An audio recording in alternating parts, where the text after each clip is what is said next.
Good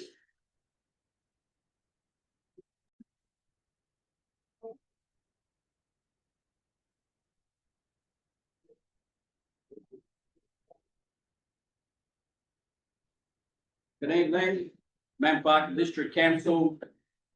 Monday, 3rd November, meeting of the council. I welcome those present in the gallery and those joining us online for this council meeting. If you wish, please stand for an expression of faith. We are honoured to have been elected to serve our community. We pray for a community that is smart, culturally rich, prosperous, safe, connected and sustainable. We seek guidance to be an inclusive council, welcoming new ideas, engaging widely and deciding appropriately for our communities, both now and for the future. An acknowledgement of land. The Mount Barker District Council acknowledges the past and present traditional owners of South Australia and pay our respects to the leaders of the traditional custodians of the land. We honour to be on the ancestral lands of the Paramonk and Kaurna people. We acknowledge the first Australians as the traditional custodians of this continent, whose cultures are amongst the oldest living cultures in human history. We pay respect to the elders of the community and extend our recognition to their descendants who are present. Please be seated. I now move to item 2, which is questions from the gallery. The next 15 minutes are available for members of the community to ask questions relevant to council. It is not a time to make a deputation, have an intense discussion or debate. Council members and staff also appreciate opportunities to respond to questions outside of council meetings, as this can allow for a considered response to questions that require investigation. Each member of the gallery has been provided with a flyer outlining the manner in which questions may be asked. Members of the gallery, are there any questions?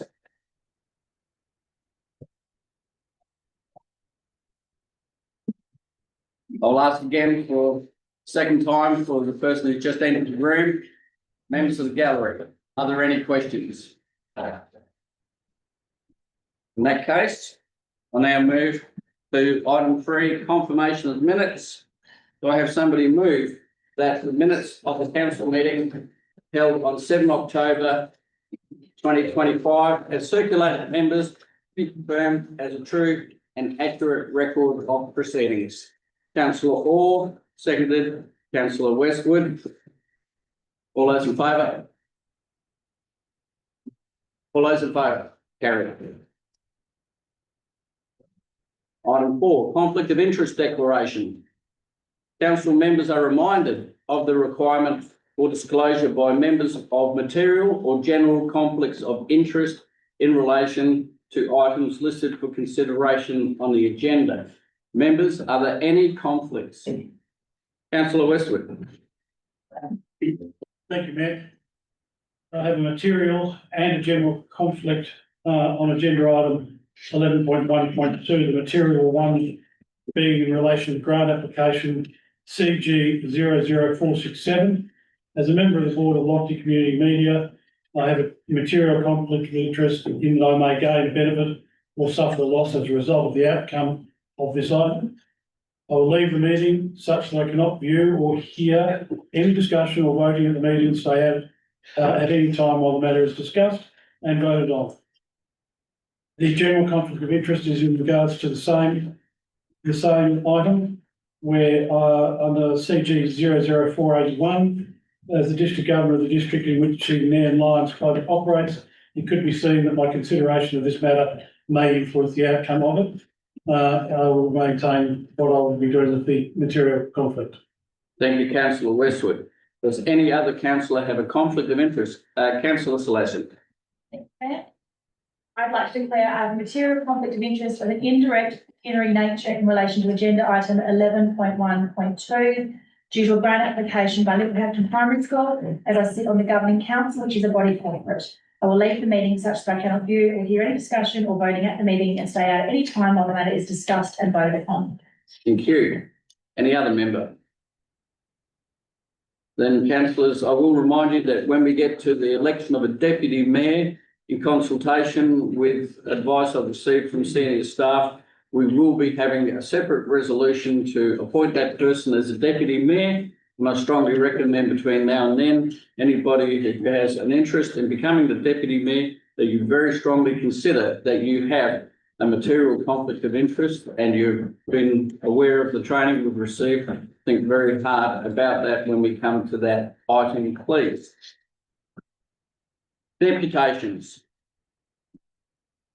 Mr. Fergus Wilson of Mount Barker is going to present a deputation about the condition and usability of the Mount Barker skate park.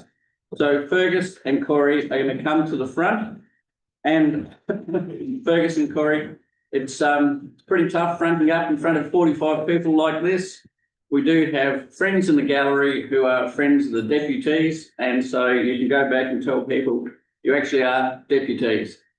And if you'd like to start, you have 5 minutes, and then there will be questions, maybe from the members here, but if you could both start, that'd be really good. Thank you. Good evening, everyone. Thank you, Mayor and Councillors, for giving us this opportunity to present a presentation and share our information and ideas about the Mount Barker skate park and planning for the future skate park. We'd first like to acknowledge that we are meeting on the traditional lands of the paramount people and pay our respect to the elders past, present, and emerging. My name is Fergus Wilson, and this is Corey Harden. Corey has been a resident of Mount Barker since 2000. I moved to Australia in 2012, and I've been living in our regions since then. The group being regularly on Barker Skate Park. We started an online petition to upgrade the skate park, and it received over 420 signatures, and we're here to represent those people. We're here today because we believe that the current Mount Barker skate park does not fit the needs of the growing population of Mount Barker. We'd like to propose the idea of a new skate park, but while the new skate park is in the planning and development stage, the current skate park needs major repairs and maintenance. We got in touch with Kathy Williams, who works for Skate Australia, grew up in Mount Barker, and used to skate quite a lot. Kat grew up skating Mount Barker. She suggested that we get an evaluation of the concrete done. Currently, the skate park is not being properly maintained, with leaves and dirt constantly clogging up the skate park and making it unrideable. There is also no proper water drainage in the park, so it makes it hard for anything to be removed naturally without someone physically removing any of the blockage. Vandalism, trolleys, and other items are making it dangerous to ride the park. Not only is it dangerous, but it's taking up space in the skate park and making it unrideable in other ways. Current skate park has no proper lighting or cameras. If there were lights added to the current skate park, users would be able to ride at any time, due to some people only being able to ride at night time, which is due to work or other circumstances.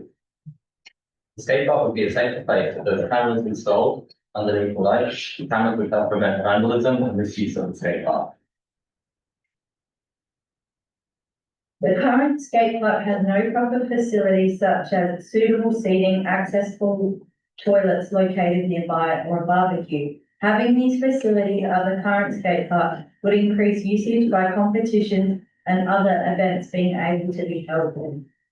Our idea of a new skate park will benefit the local council because events could be held which will draw more people to the local area. The new skate park will also draw families in the community to the park daily. The new skate park will have a lasting positive influence on the youth and the people travelling to Mount Barker. There is more to a skate park than just concrete. It is the community that comes with it. There are many benefits from a skate park, such as physical activity, community events, friendship, and other opportunities. It's a safe place away from home or a challenging situation. The skate park community helps people build relationships and make long life friends. We encourage Mount Barker Council to enact the following recommendations to enhance the Mount Barker skate park.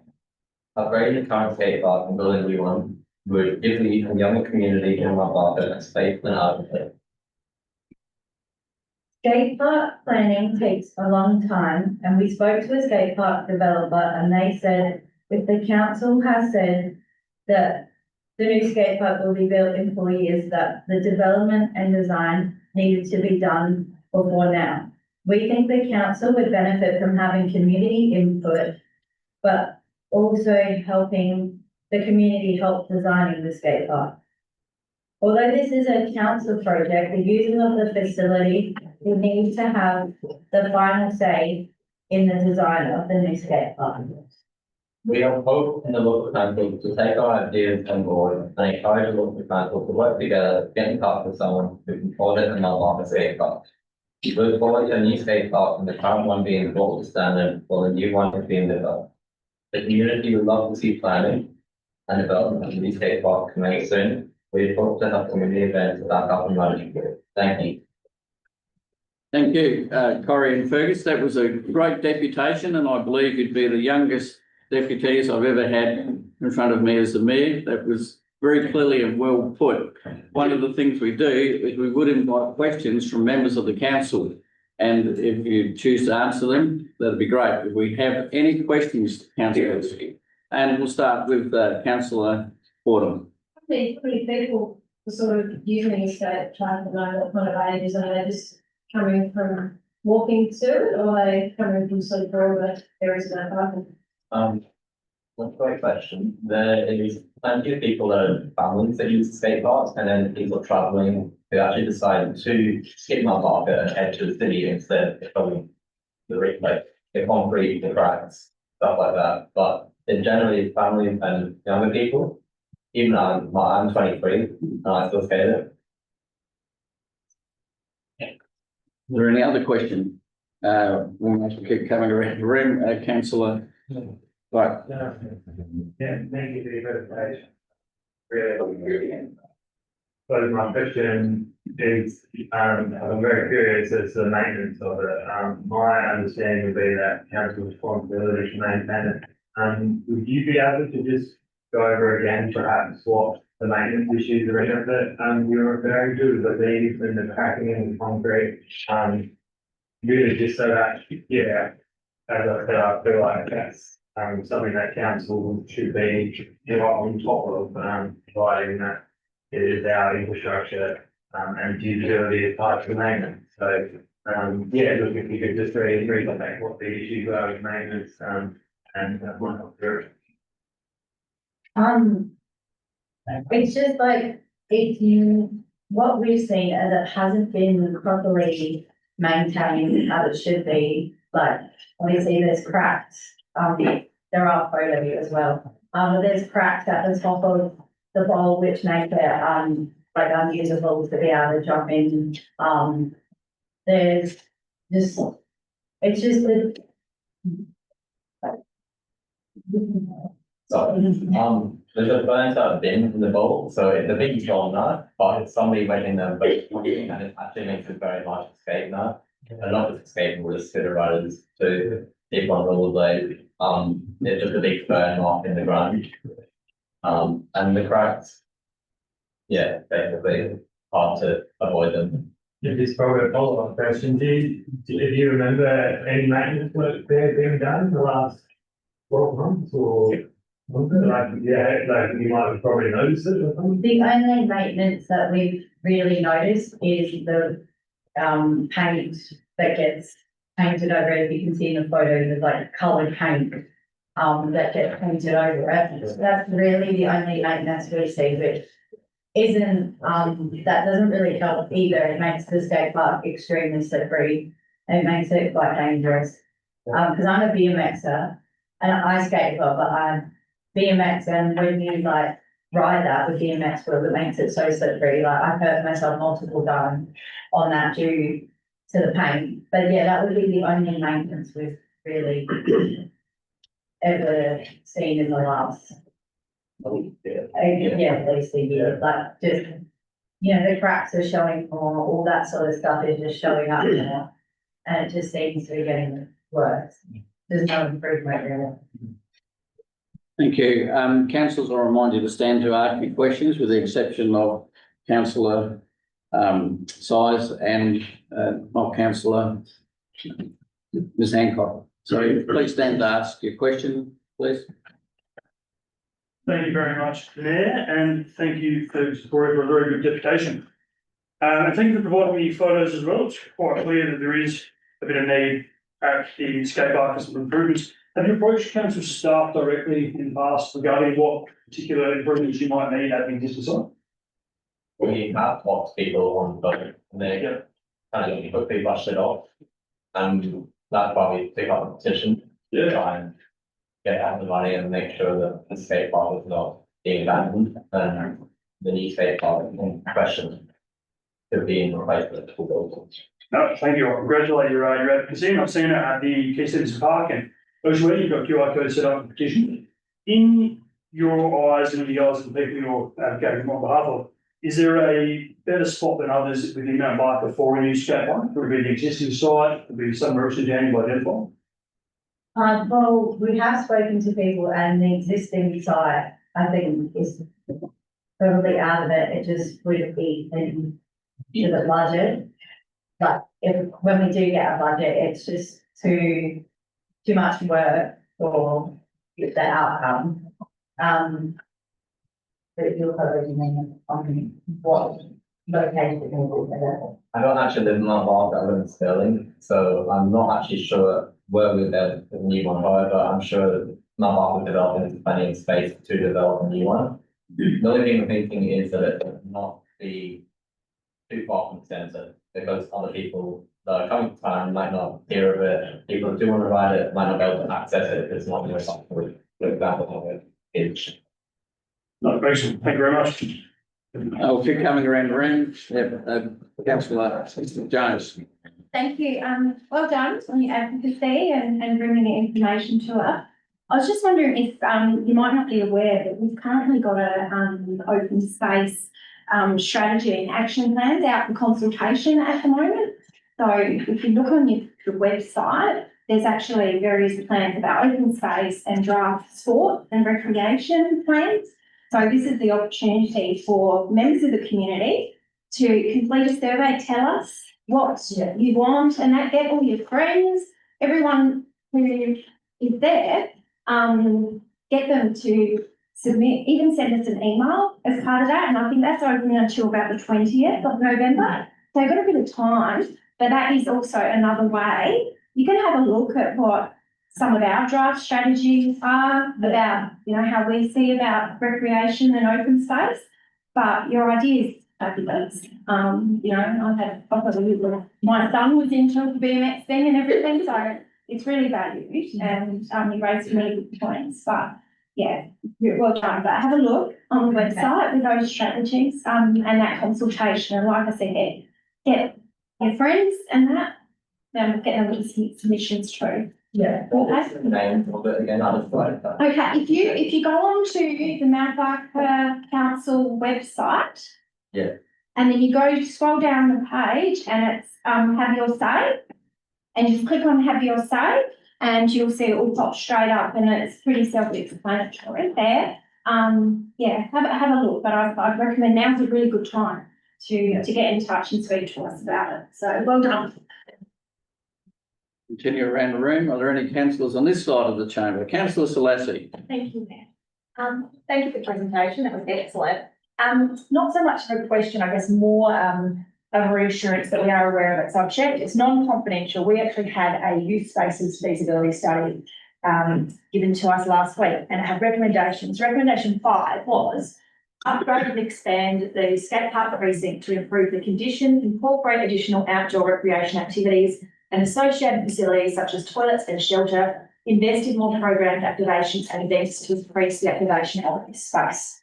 So it sounds like exactly what you're after. It is just a consultant's representation at the moment.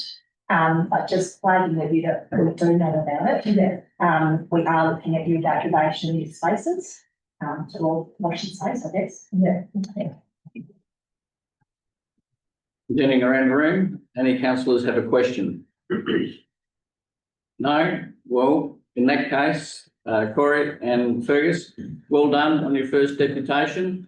And I'd also like to thank our youth officer Shannon for the support you showed to these people and all young people. And I'm sure council can make sure that that part of the recreation for youth that we'll give it a red hot look at.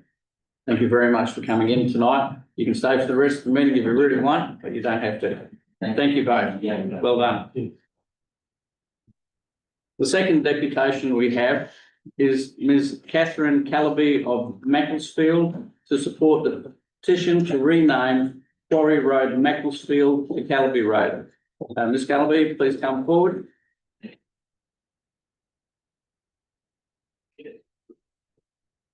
Good evening, Mayor and councillors, and thank you for the opportunity to speak tonight on behalf of our community's request for the name change for Quarry Road in Macclesfield, acknowledging the petition that we submitted to council.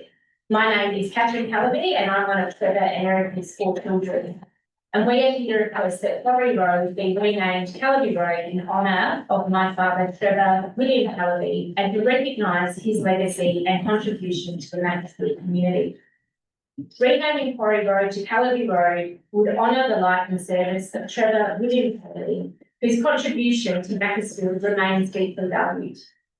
Reflect the heritage of the Calaby family who owned and resided in Macclesfield for 3 generations, and preserve local heritage in a meaningful way, reflecting support of the residents and the broader community. For those of you that aren't aware, Quarry Road is a small back road on the edge of Macclesfield, a dirt road with 3 residential properties. You'll note on the petition 2 of the properties acknowledge their support. The recent sale of the 3rd property meant that we could not secure the 3rd signature. Not only are the residents of Quarry Road in support of this name change, but there are many other members of the Macclesfield community in favour of this. And for anyone who didn't have the chance to know my father Trevor, I'd like to share many ways that he gave back to the community over his lifetime. Trevor lived his entire 85 years in Macclesfield, and he attended Macclesfield Primary School and Mount Barker High School until he was 14 years of age. He left school at 14 to work on the family dairy farm on Quarry Road until 1985. He had a lifelong passion for sport, especially cricket and football. Some of Trevor's cricket highlights were he began playing cricket at the age of 13 in Macclesfield and continued to play cricket for Macclesfield for 40 years. He earned numerous accolades throughout his cricket career, and Trevor established the Calaby Shield, a junior cricket competition named in his honour, which continues today. He was also captain of the team of the century. Turning to football, Trevor played his first football game at the age of 12 in 1950 for Macclesfield Primary School and was named the best player and represented Mount Barker High School in 1952 and 1953. At 14, he joined the Macclesfield Footy Club as the 19th man in A grade against Mylor in Echunga, and he won the club's junior trophy in 1954 when playing A grade. Trevor played 16 years of football for Macclesfield Footy Club, and which included captaining and also coaching the club. He served actively in the Macclesfield Footy Club, becoming a life member in 1975 and was inducted into the Hall of Fame in 2019. Trevor served as the president of the Recreation and Grounds Committee during the construction of the current Macclesfield Club rooms for 6 years. Outside of his contribution to Macclesfield, he was also an active member of the Meadows Bowling Club and Strathallan Golf Club, and in later years he contributed to the Macclesfield Christmas Choir and also the Young at Heart community group. When Trevor passed away last December, we were deeply humbled by the outpouring of love, respect and remembrance shown by the people of Macclesfield and the wider Hills District. The tributes that followed, particularly from the Macclesfield Cricket Club and Footy Club, were heartfelt and really powerful. The Macclesfield Redbacks Cricket Club, for example, had 5 of its team wear black armbands in his honour. And in addition to these, community tributes came from acknowledgements in both the Southern Argus and the Mount Barker Courier, honouring Trevor's life and his contribution. These tributes reflected not only his sporting achievements, but the immense respect held for him across generations and throughout the border district. Trevor was admired throughout the region for his lifelong contributions to sport and to the Macclesfield community. But building on Trevor's personal commitment to the Macclesfield community, his family had a continuous presence in Macclesfield, having settled on a land known as Temple Bar in 1896. The original property once spanned the entire length of what is now Quarry Road and was passed down through generations from Thomas and Janet Calaby to their two sons, Thomas and John Calaby, to Trevor's parents, William and Doris Calaby, and then to Trevor and to his brother Barry. Although parts of the land were later sold, Trevor managed the dairy farm to the early 2000s when the farm was sold. Trevor and his wife Erica built their home on part of the Temple Bar land in 1965, and both Trevor and Erica contributed meaningfully to the Macclesfield community through volunteering, school committees over the years, and decades of community service. Trevor's love for Macclesfield was lifelong until early last year when his health declined. He walked Quarry Road almost daily, a road that formed part of his story and his enduring connection to the town he called home. To the locals, Trevor wasn't just a familiar face, he was also part of the landscape. You got 30 seconds. 30 seconds. Okay, so we believe the current name Quarry Road no longer reflects the character or history of the area, as the quarry operations ended decades ago, and today the road primarily serves farmland. We feel that the renaming of this road is timely and appropriate, and we hope that council considers commencing the formal process to make this change. Thank you. Thank you, Catherine. If you wish to remain at the podium, are there any questions from any councillors? And I take it as a fairly good sign, Ms. Callaway. Hang on, Councillor Ford. You first have to ask for me and I will. You wish to ask a question? So through the mayor, Thank you. last question. How many family members still live in the area? Yes, my mother, so Erica still lives on the family farm and my sister Prudence. Thanks. Okay. Councillor Seeger. Question perhaps to start. I understand that the renaming of a road is a process, I believe something like the geographic names or something has to deal with, and so it would be a matter of council approaching them, and would it involve public consultation to go through this process? There is a process, Councillor Seeger, that will be dealt with during the session part, and we'll have further information for you then. But yep, like all government issues, there will be a process and it will be considered. And I thank you very much for the presentation tonight. I learned a lot. Is there any other members that wish to ask a question of Scalaboo or at this seat? In that case, thank you very much for your deputation, and we will deal with it further in the what are we going to do with this one? In the petition part. Yeah, a bit later on. When we do petitions. Ladies and gentlemen, I was a little bit remiss.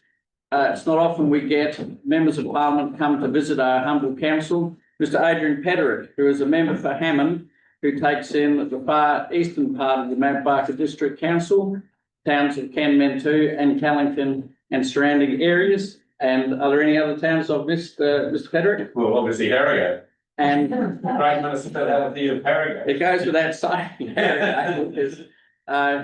Council take great pride in the past few years of going out to the smaller towns, because they are the engine rooms of council, especially in this council, where the small towns are valued just as much as the almost nascent city of Mount Barker. And thank you, Mr. Pederick, member for Hammond. Thank you for coming along tonight, and for the forum earlier. Your attendance is greatly appreciated by council. Thank you. Thank you. We now go. Excuse me. Hello. I'd just like to take leave of the meeting to make a personal statement. Yes, I think this would be a suitable time for you to make a personal statement, as long as you have leave of the meeting. Does this council, through a show of hands, give leave to the councillor to make a personal statement? Leave is granted. You have 5 minutes.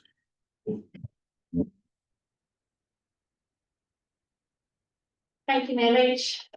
Having served for many years across 2 different councils, I've always considered it a privilege to be elected to represent my community and advocate on their behalf. Throughout my tenure, I have valued the opportunity to bring a diverse range of perspectives to council discussions. Perspectives that reflect the richness and strength of our community. I have consistently aimed to ensure that all voices are heard and considered in our decision-making processes. However, I must be candid in expressing that my experience as a councillor in recent years has been extremely challenging and at times deeply disheartening. Increasingly, I have felt marginalised and targeted, unable to fulfil the role I was elected to perform for our ratepayers in a manner I consider to be most effective. At some meetings early this year, I felt silenced and restricted in my ability to speak freely while attempting to represent the views of many residents who had reached out to me. At our most recent meeting, my attempt to ask a question of a ratepayer following their deputation was met with instructions from the Mayor that left me feeling targeted and anxious. Feedback I later received from members of the public who were watching online indicate their concern with how the situation unfolded. Many people subsequently contacted me to check on my welfare, reflecting the level of public unease about the behaviour from certain elected members towards me. On several occasions, I've been the subject of comments and behaviour that I believe falls short of the respect and collaborative standards our community expects. In my view, the tone and dynamics within this chamber has made it increasingly difficult to maintain a respectful, professional and cooperative atmosphere, which has affected our ability to work together constructively. This chamber should be a place for constructive debate and teamwork, where different perspectives are welcomed and valued, not for personal criticism or hostility. I have always endeavoured to represent the views of my community to the best of my ability. Despite my efforts, I have found there is little tolerance for alternative narratives, making me feel as though I have been operating in an echo chamber rather than an inclusive and diverse environment. This has created difficulties in collaborating with certain members, hampering communication and effectiveness. As a consequence, I believe this has at times resulted in additional work for staff and led to inefficiencies and duplication of work, ultimately wasting staff time and the ratepayers' money. It has become increasingly difficult for me to continue in a way that aligns with my personal values and expectations for professional conduct. After much thought, I have concluded that I can no longer remain in this environment. Effective immediately, I resign from my position as an elected member of this council. Including my resignation today, that makes all three of the original Southwell councillors that have now stepped down during this term. I believe this fact should prompt serious reflection within the chamber and the community. I am disappointed that I did not have the opportunity to serve under Mayor Anne Ferguson's leadership, as I believe the outcomes would have been markedly different. Unlike previous instances where resignations were reconsidered, my decision is firm and final. And CEO, here is my resignation in writing. I will also be sending a copy to the Minister for Local Government for his attention. It is my sincere hope that this chamber will begin to foster an environment that values diversity of opinion, mutual respect and open dialogue, qualities that are essential for good governance and community trust. After all, our primary responsibility is to serve our ratepayers, not ourselves. I wish to thank those members of this chamber who have consistently shown professionalism and respect. I greatly admire your resilience in continuing to work in this environment. I also extend my deepest thanks to the staff, management and the CEO for your guidance and your dedication. Your commitment to serving our community with professionalism and integrity, despite the challenges of this term, has been truly appreciated. I am sincerely grateful for your efforts. Thank you.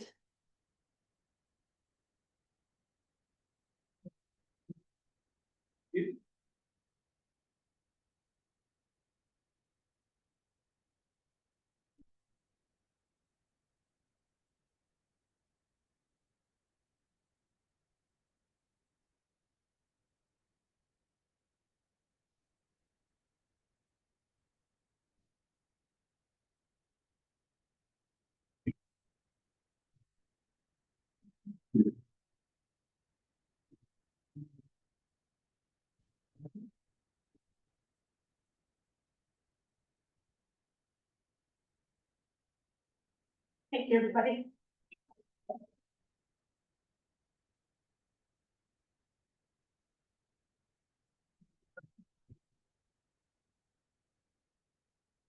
We now come to item 6, questions with notice. 6.1, Fauna Care. A question was asked by councillor Grosser and response was provided in the agenda by the General Manager, Infrastructure and Environment. To item 6.2, the Nairn Recreation Ground speed limit, advocacy for Sydney Road, Nairn. Questions asked by councillor Selassie and responses provided in the agenda by the General Manager, Infrastructure and Environment. Come to item number 7, questions without notice. Members, are there any questions without notice? I'll take the first question without notice from councillor Forden. Councillor, what is your question? I wish to foreshadow that the following question I will be asking for a seconder, so the question and response will be recorded in the minutes. There are currently high community concerns about the progress and budget allocation which under Main Street upgrade. Some residents believing the upgrade is not going ahead. With that in mind, can you please provide answers to a series of, I've only got 3 questions. The first one is, will the project agreed by council in the original plan be delivered in full? And if not, what will not be delivered? So I reckon 3. We'll take them one at a time for ease. That question I'll direct to the CEO, who may wish to delegate to Mr. Burton, who is the General Manager of Infrastructure and Environment. Thank you, Mr. Burton. Thank you, through you, Mayor. So the Chunky Main Street project was endorsed, the concept plan was endorsed by council some time ago, including an indicative budget of $2 to $3 million for that Main Street project. Since that time, PLEC undergrounding has occurred, and the 3 stages of PLEC undergrounding have been supported by the Powerline Environment Committee, and it's happened to commence those works. We intend to have a workshop with council later this month to talk through the progress of the design. We have reached a point where we're reaching close to 100% design for the Main Street, and we have cost estimates pre-tender for those works, and we'll be discussing that with council to determine what will be included within the final scope of works and what will need to be left out. Your second question? This may be partially answered. Is the project now shovel ready? And has the funding for the infrastructure component been sought? Mr. Burton. Through you, Mayor. So the project is reaching near to 100% design, so it is getting close to shovel ready, whereby those designs will be approved. But as I said in my previous response, there are some pressures on the budget, and council will need to have a decision around the final scope of works before we can tender for those works. The other element is the funding element of the project. It was predicated that the project would have 50% grant funding, external funding allocated to it for it to proceed. And staff have commenced looking at grant funding opportunities in line with the project design to see if there's any opportunities to secure those grant funding, but there are no current applications that have been submitted to this date. And the final one, when will the community reference group be reconvened? Mr. Burton. Through you, Mayor. So the community reference group has been on the journey with the project team throughout the design development. We intend to have a final meeting with the community reference group once we've had the workshop with council and had a discussion around the pressures of scope versus budget. In which case we'll be able to get back to the community reference group and give them a full update in regards to the position of council on this project. Thank you very much for your eloquent reply. Any other questions without notice? Oh, sorry. Thank you very much, Ms. Juiceman. Oh, sorry. There was- Through the mayor? Yes, you did seek through a resolution of the council. Do I have a seconder for that resolution for this to be recorded in minutes? Thank you, councillor Vogt. Councillor, do you wish to speak to that? Councillor Vogt, I was referring to councillor Ford. Councillor Ford, do you wish to speak? No. For the recording, Sorry? for the recording of the question, the answer, do you wish to speak to Right. that? So do I need to repeat the? No.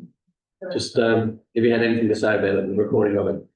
Nothing? I think it's really good that we've got some progress and I think community. Oh, sorry, I mean, just about the recording of it. It's virtually a formality. Yes, councillor Vogt, seconded. Nothing yet, mate. Any other member? Councillor, Fordham? Anything in reply? All those in favour? It's carried, they'll be recorded in the minutes. Anybody else have a question without notice? Councillor Vogt? Thank you, Matt. Apologies, I haven't foreshadowed this. I'm hoping it's quite a simple question, and I will foreshadow an answer in the minutes as well. The question is seeking an update on the mobile library service pilot program. My understanding was that it was to begin in January or early next year.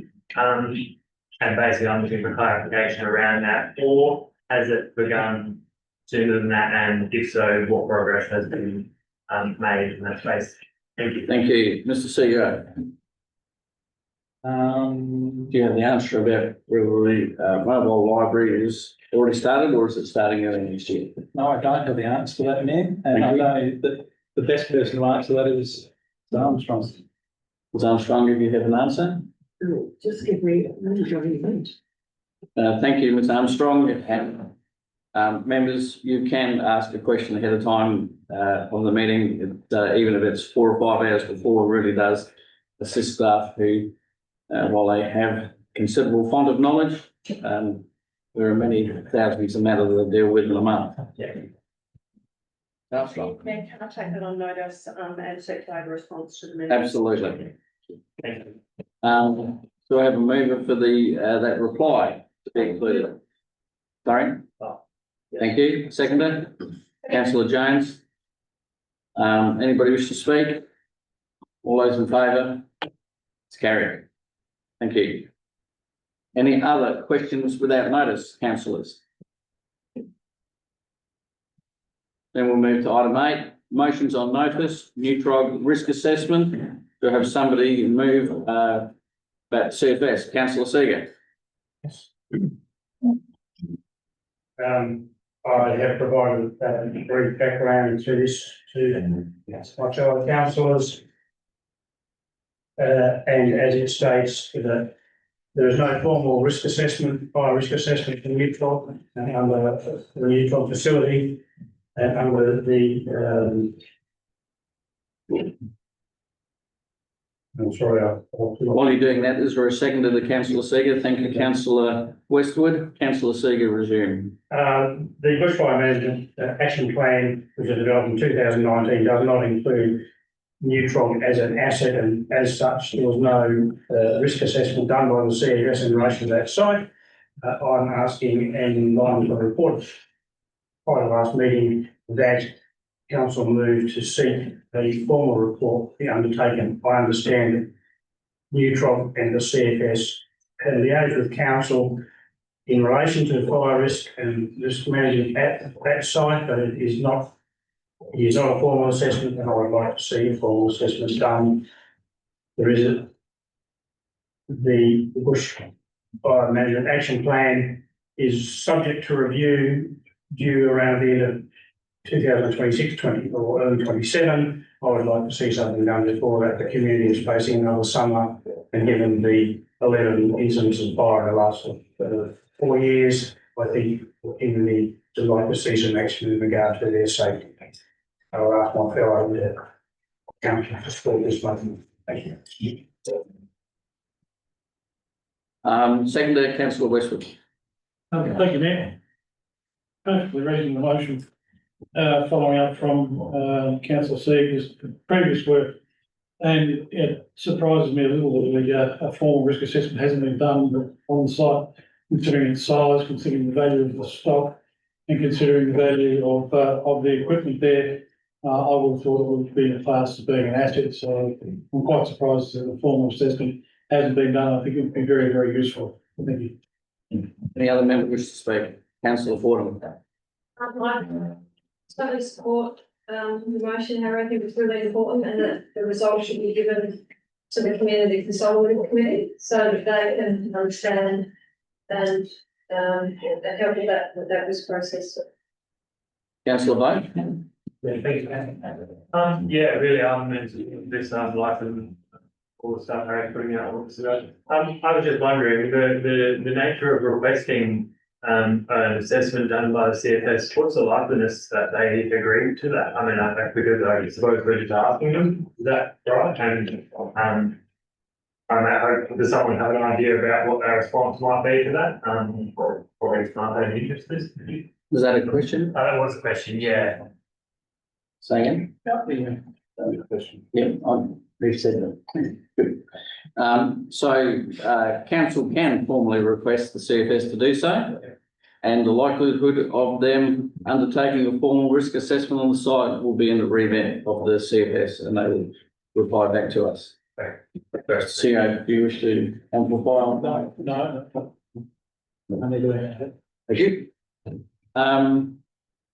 Anybody else wish to speak to 8.1 new tribal risk assessment? Councillor Slatty.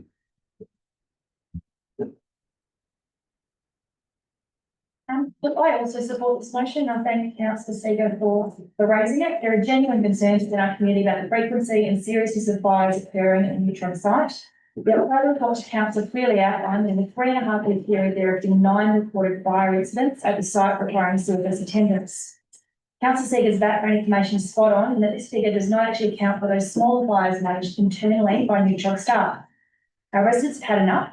This is not at all about assigning blame. It is about ensuring the safety of our residents, protecting our environment, and supporting the emergency services who are repeatedly called upon.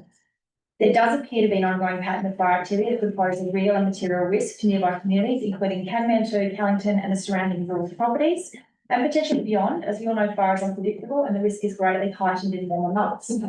As the Bushfire Management Action Plan allows for councils to request a risk assessment for a site of concern, I believe that by making this formal request, we are acting responsibly and proactively on behalf of our community. Thank you. Any other member wish to speak? I'll return to Councillor Seeger to close. In relation to council,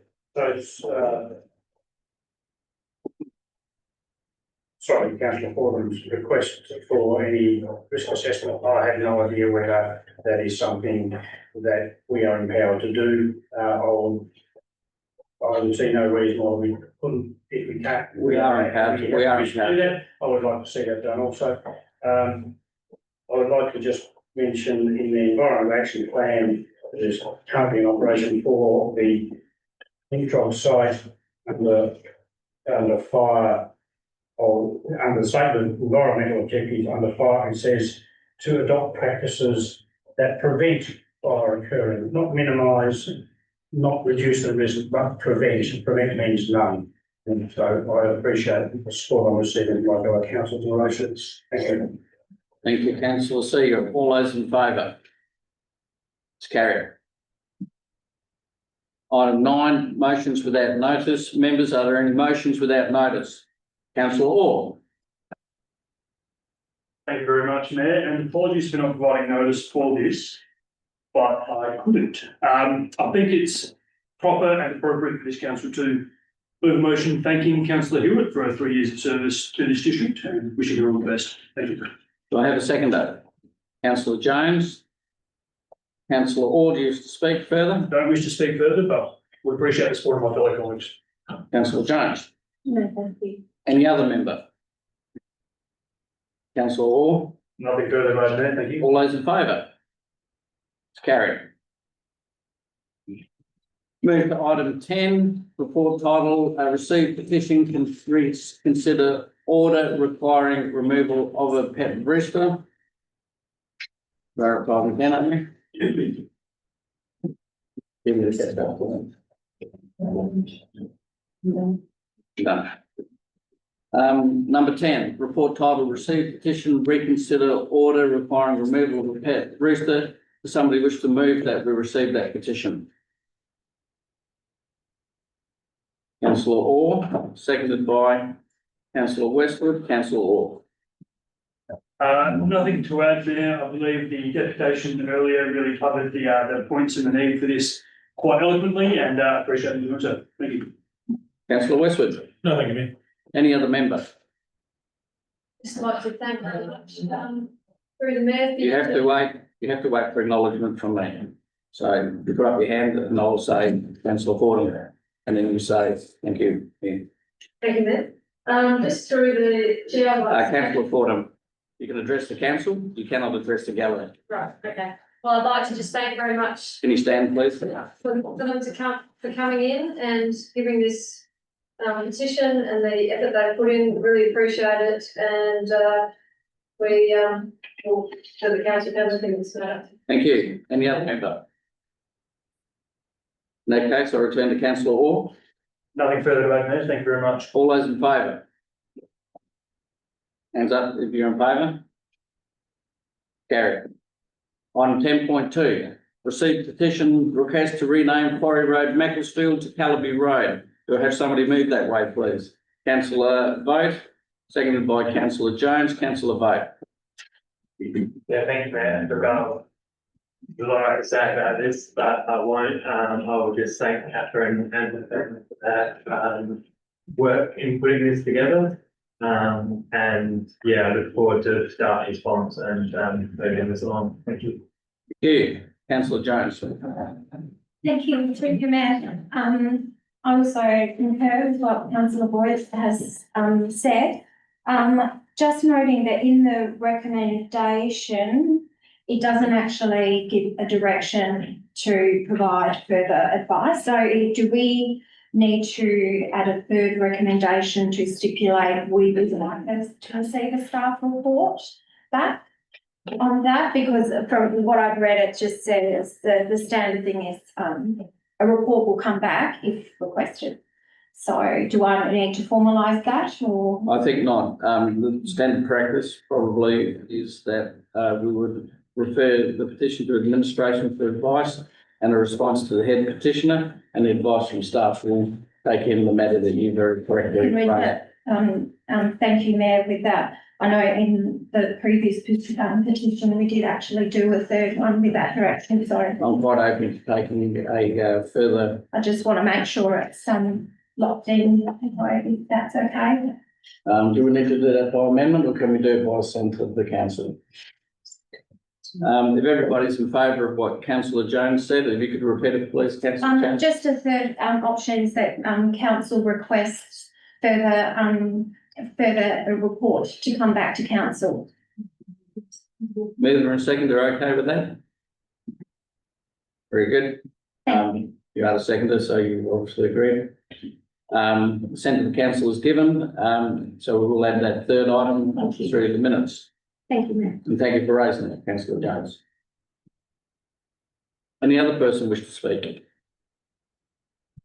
Then I return to councillor Vogt. Thanks, Mayor. Thank you, Deputy Mayor Jones, for thought there. That was probably one of the things that we weren't going to sort of receive this capable maybe. This is the reason I won't go into time sensitive nature around this issue. So yeah, sort of better, I think. Thank you. Thank you both. All those in favour? Carried. Item 11, recommendations from committees. 11.1, Community Funding Assessment Committee, 25th of September. Minutes of the Section 41 Committee. Next page. Seek somebody to move that council receive and note the minutes of the Community Funding Assessment Committee held on the 25th of September. Somebody wish to move that way, councillor Orr, seconded by councillor Seeger, excuse me, councillor Orr. Thank you, Mayor. Just to add to the chair of the committee and the committee members here present as well, thoroughly scrutineered over all of those applications and very confident in where the committee landed. Thank you. Thank you, councillor Seeger. Any other member? Councillor Vogt. Yeah, thank you, Matt. Yeah, look, I wholeheartedly agree with a lot of what's involved in this. I would just like to make a comment that it was raised with me that there was perhaps due to no one's fault or nothing gone wrong necessarily, but there was perhaps a bit of local insight that was missing, particularly for the South Ward. And I'll note that the committee at the moment is comprised of no South Ward councillors at all. So I think in the past we've had previous sort of guidelines recommending input from the representatives from each of the wards. And basically I hope we can get back to there if may be necessary. It may not, like I said, I actually find the all of this report quite agreeable, but just as a matter of practice, representation from each of the wards is really important in this matter. Thank you. Anybody else wish to speak? Or agenda council order closed? Thank you, Mayor. Just to respond to some of the discussion, councillor Hewitt was a South Ward councillor and was on that committee. She was unfortunately an apology, but there has been good and fair representation from all committee members that have been present at that meeting. So there's no meeting, maybe. Here's me, through me, if you're going to have a discussion, please. Yeah. Don't do sidebars. That's a question. And no, Bradley has closed the debate. All those in favour? It's carried. Thank you. 11.1.2, community grants 2025-26, round one. Somebody wish to move the recommend? Thank you. Conflict of interest, I believe in the room. Oh, yes, I did see you at the corner of my eyes. I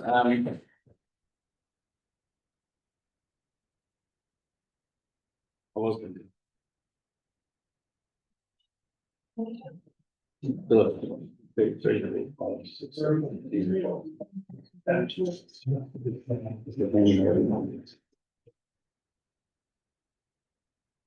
Eleven point 1.2, community grants 2025-26, round one. There's recommendations A, B, and C. I'll take recommendation A first. Would somebody wish to move that way? Councillor Orr, seconded by Councillor Jones. Councillor Orr. Nothing to add there. I'll just be repeating myself from last time. I think we did a very good job. Thank you. Thank you. Councillor Jones. Nothing further, thank you, Mayor. Any other member? Councillor Orr. Nothing to add there, thank you. All those in favour? It's carried. Recommendation B, that council endorse to allocate the community grant as determined by the committee from the application as shown in the table above. Somebody wish to move that way? And it's Devon District Lions Club 2400. Thank you, Councillor Vogt, seconded by Councillor Size. Councillor Vogt. Nothing to add there. Councillor Size. Nothing further. Any other member? Councillor Vogt. Nothing there. All those in favour? Carried. Recommendation C, the council endorsed to allocate the community grant as determined by the committee from the application received as shown in the table as follows.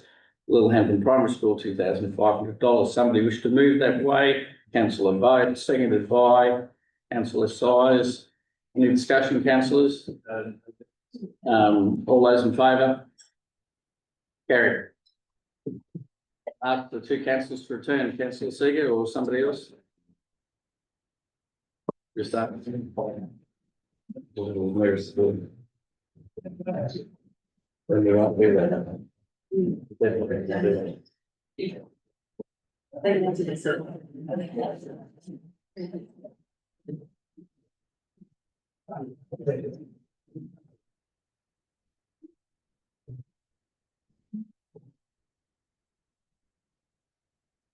Eleven point two, Audit and Risk Committee meeting, 16 October 2025.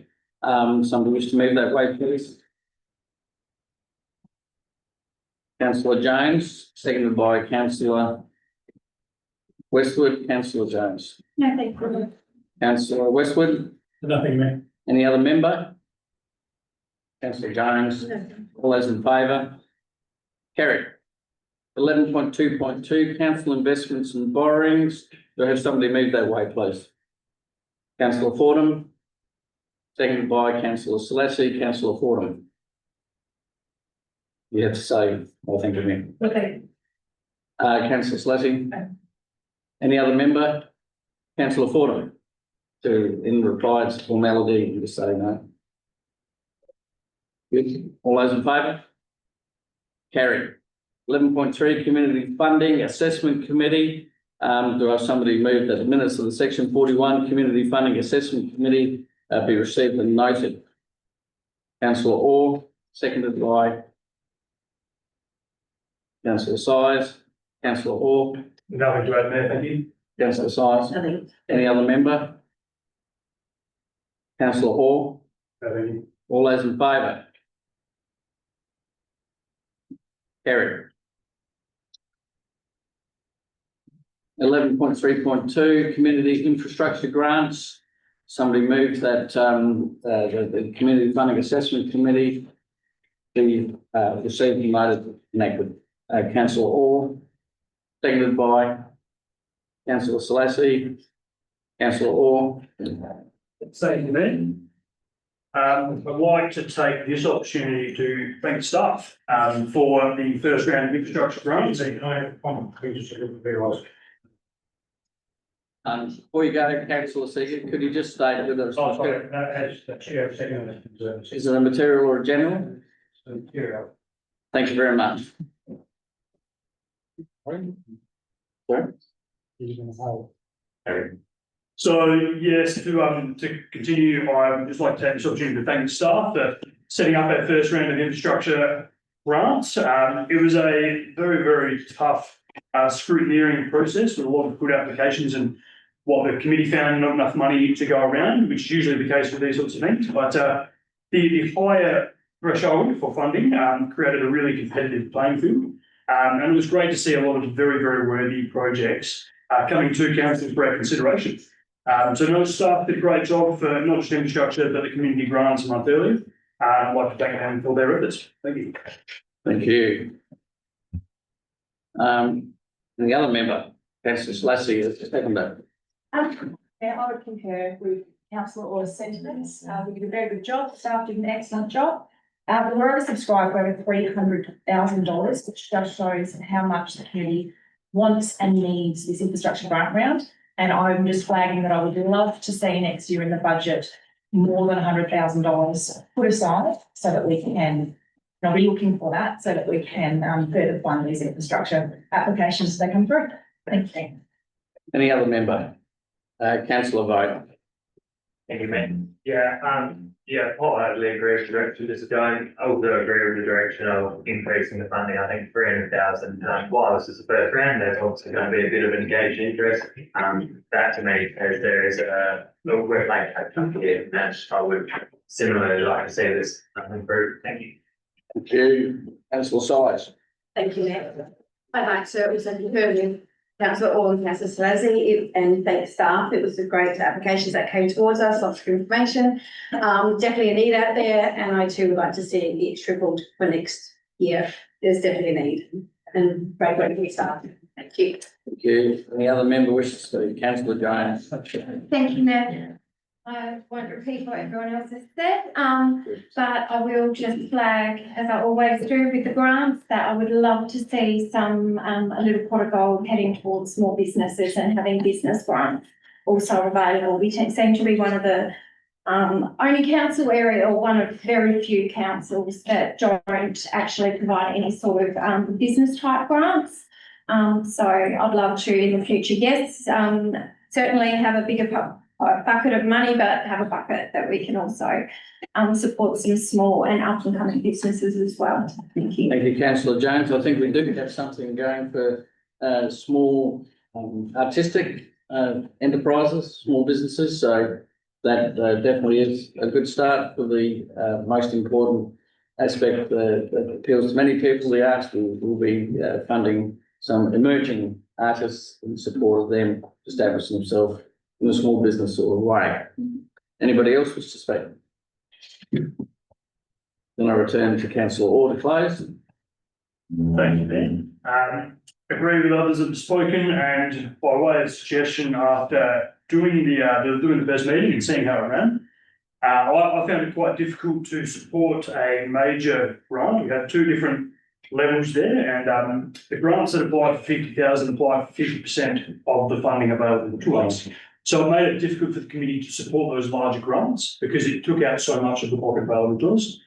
So whether we're able to perhaps separate each bucket to support potentially some majors and some minors without impacting one or the other, might be a way forward for that program.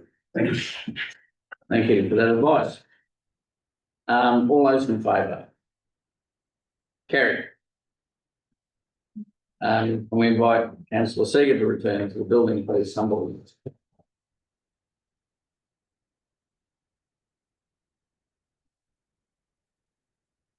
Thank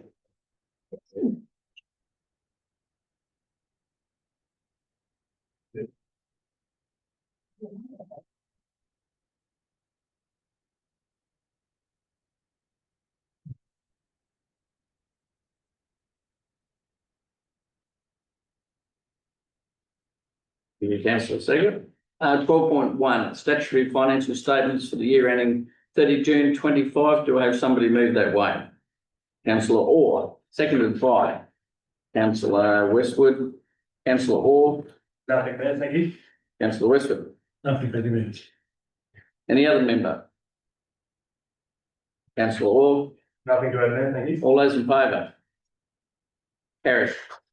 12.2, comparison of actual to budget for the year ending 30 June 25. Anybody wish to move that way? Councillor Fordham, seconded by councillor Boat. Councillor Fordham. Councillor Boat. Nothing there. Any member? Councillor Fordham. No. All those in favour? Carried. 12.3, budget review, 30 September 2025. Somebody wish to move that document be adopted for the revised budget? Councillor Jones, seconded by councillor Fordham. Councillor Jones. Councillor Fordham. Any other member? Councillor Jones. All those in favour? Carried. 12.4, grant funding for critical transport infrastructure. Is there somebody wish to move that way, please? Councillor Orr, seconded by councillor Westwood. Councillor Orr. Thank you very much, Mayor. The projects listed in the recommendations are quite near and dear to this council. There's no secret to anyone in the gallery. These are projects that we desperately need to get up off the ground and funded, and I fully support any avenue we can take to get that money. Thank you. Thank you. Councillor Westwood. Yes, thank you, Mayor. I must admit, I'm disappointed with the unsuccessful state bicycle payment application for a relatively short piece of bike track going from Charles Road to an MBA car. I think I certainly know the staff will put in a sterling effort. Just a bit disappointed the government didn't recognise. That's all. Thank you. Give it another go. Yeah. Any other member? Then I return to councillor Orr. Nothing to add, Mayor. Thank you. All those in favour? Carried. 12.5, funding for Black Spot program, Harton, Alexandrina Road. Somebody wish to move that way? Councillor Fordham, seconded by councillor Jones. Councillor Fordham. Appreciate the work that's gone into this, and it's an important program to continue for the safety of the community. Fully support the motion. Councillor Jones. Thank you, Mayor. I support the recommendations, but I also want to highlight the seriousness of what this report tells us. The crash data for 2024 shows a 15% increase in reported crashes across our district, including 99 casualty crashes. That is 99 people hurt on our roads in 2024. That's not just a statistic, that's families, children, and community members being impacted. We should be aiming to reduce crashes, not see them increase, and that rise is deeply concerning. It suggests that our road network, particularly in Mount Barker and the surrounding townships, is struggling to keep pace with growth. We've expanded so quickly that many of our intersections and connecting routes are now over capacity, creating congestion, frustration, and unfortunately, a greater risk of driver error and serious accidents. The upward trend in casualty crashes is particularly troubling. While I strongly support Council's nomination of the Hartman-Alexandrina Bald Hills Road intersection for black spot funding, I believe this is just one piece of a much bigger picture.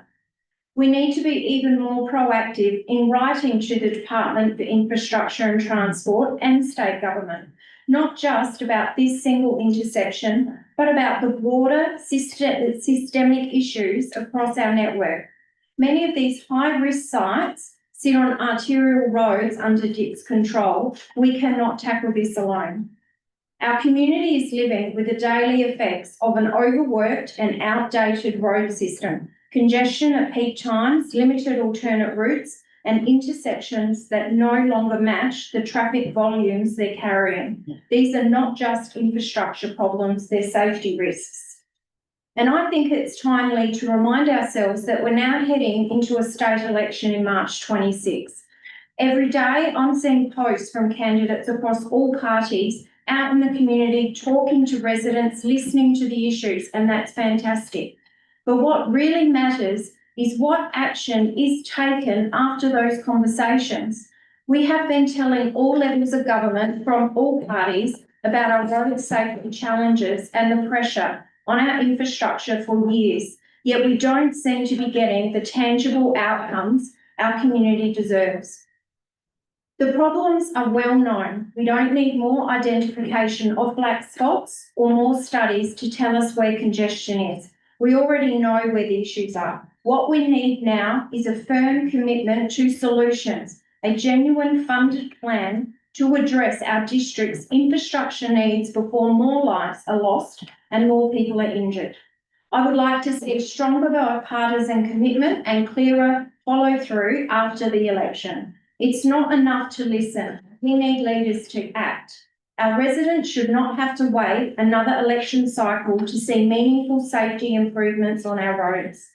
I fully support this funding nomination and I commend staff for their ongoing efforts to monitor crash data and target high-risk areas, but we must treat this as a warning sign. If crashes are rising, then the system is under strain and our response must be proactive, united and persistent in seeking state support. This is about keeping people safe, keeping our district moving and ensuring Mount Barker continues to grow sustainably, not at the expense of safety. Thank you. Yeah, any other member wish to speak? Councillor Westwood first, then Seager. Thank you, Mayor. This is a situation where you have a black spot, which as Councillor Jones correctly identified, is one of many, and we are having a rise in casualty crashes. That reflects the statewide trend. It reflects the nationwide trend of increase in casualty crashes. Yes, our road systems are under stress. Yes, our road systems are poorly maintained, certainly by the state government, and they are increasingly getting worse. But one of the major things that we need to look at, and we need to look at, is education of our drivers about inattention. Frustration breeds inattention, inattention breeds casualty crashes. It's as easy as that. The most dangerous statistically road situation is a signalised intersection. What we need is people to actually understand what it is they are doing on the road. They are driving a weapon. Thank you. Thank you, Councillor. Councillor Seager. Thanks.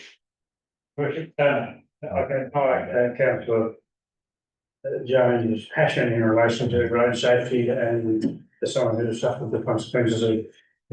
From myself, I understand the consequences. We are, in fact, looking at the Hartman Road intersection as I fully support this motion. This being still, we've done a lot of work on this. This is the most advanced in plan, and it will certainly be a very useful resolution to a specific problem of which there are many in our community. With that, Thank you. Any other member? Councillor Grosso. Picking up especially on what Councillor Westwood said, Well, I think it's been council's interest to do a bit of public education on how to drive on roundabouts, especially the sector. Because a lot of council money is tied up in single lane roundabouts. And they are going to rapidly reach use by date if people don't know the basics of how to drive on a roundabout. And number one is the courtesy of indicating on exiting, because you sit there forever with cars turning left that had they indicated turning left, car, either myself or car in front, would have gone. So that's a basic courtesy that should really be more than the courtesy that be enforced by law. And likewise, cars that don't go when the car is indicating left, frustration builds, people then go when there's, a good gap because I've sat there for 5 minutes. So I think if it's, I'm not sure how appropriate it would be, but maybe with district matters or something, you may have noticed that there's more roundabouts. This is how you drive a roundabout, because seems that at least 50% of people don't know how to drive a roundabout. Thank you, Nick.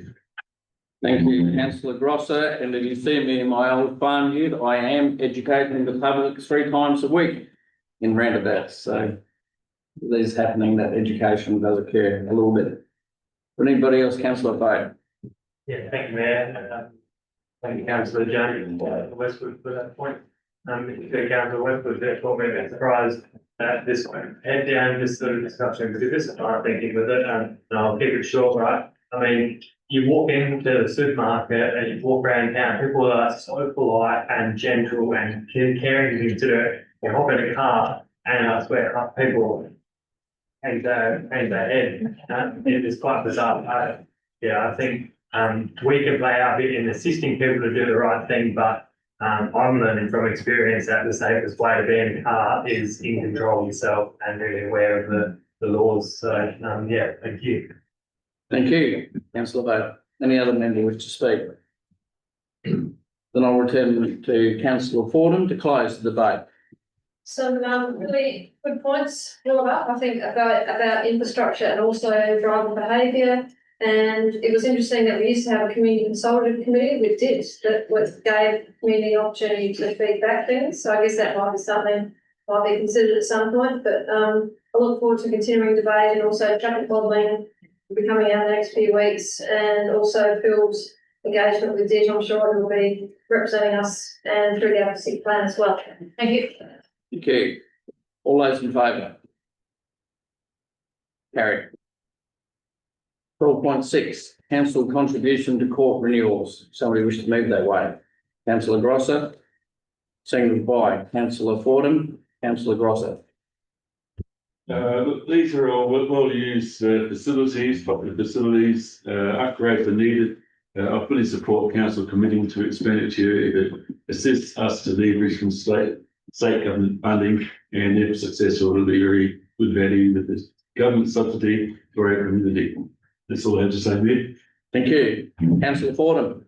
Councillor Fordham, you need to say, acknowledge me first, stand and speak. I second what has already been said. Thank you very much. Anybody else wish to speak? Councillor Grosser? All those in favour? Carried.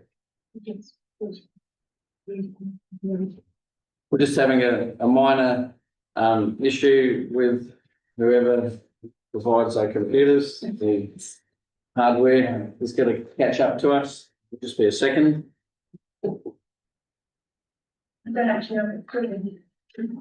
We have a very good person in the form of Mr. Paulian, who's not only a fellow certified practicing accountant, but he's pretty whiz at computers.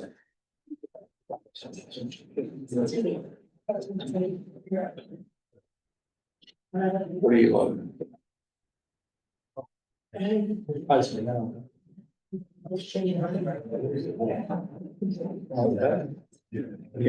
If you go up there for the exhibitions and solid and direct or influence that.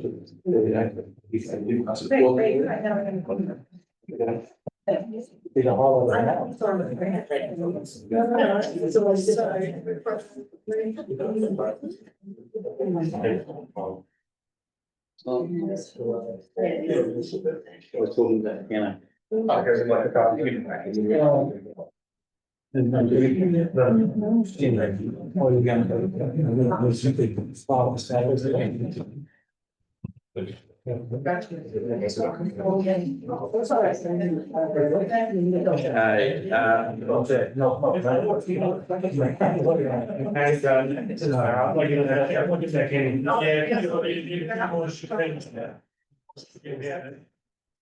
Councillor Ford, can you resume your seat, please?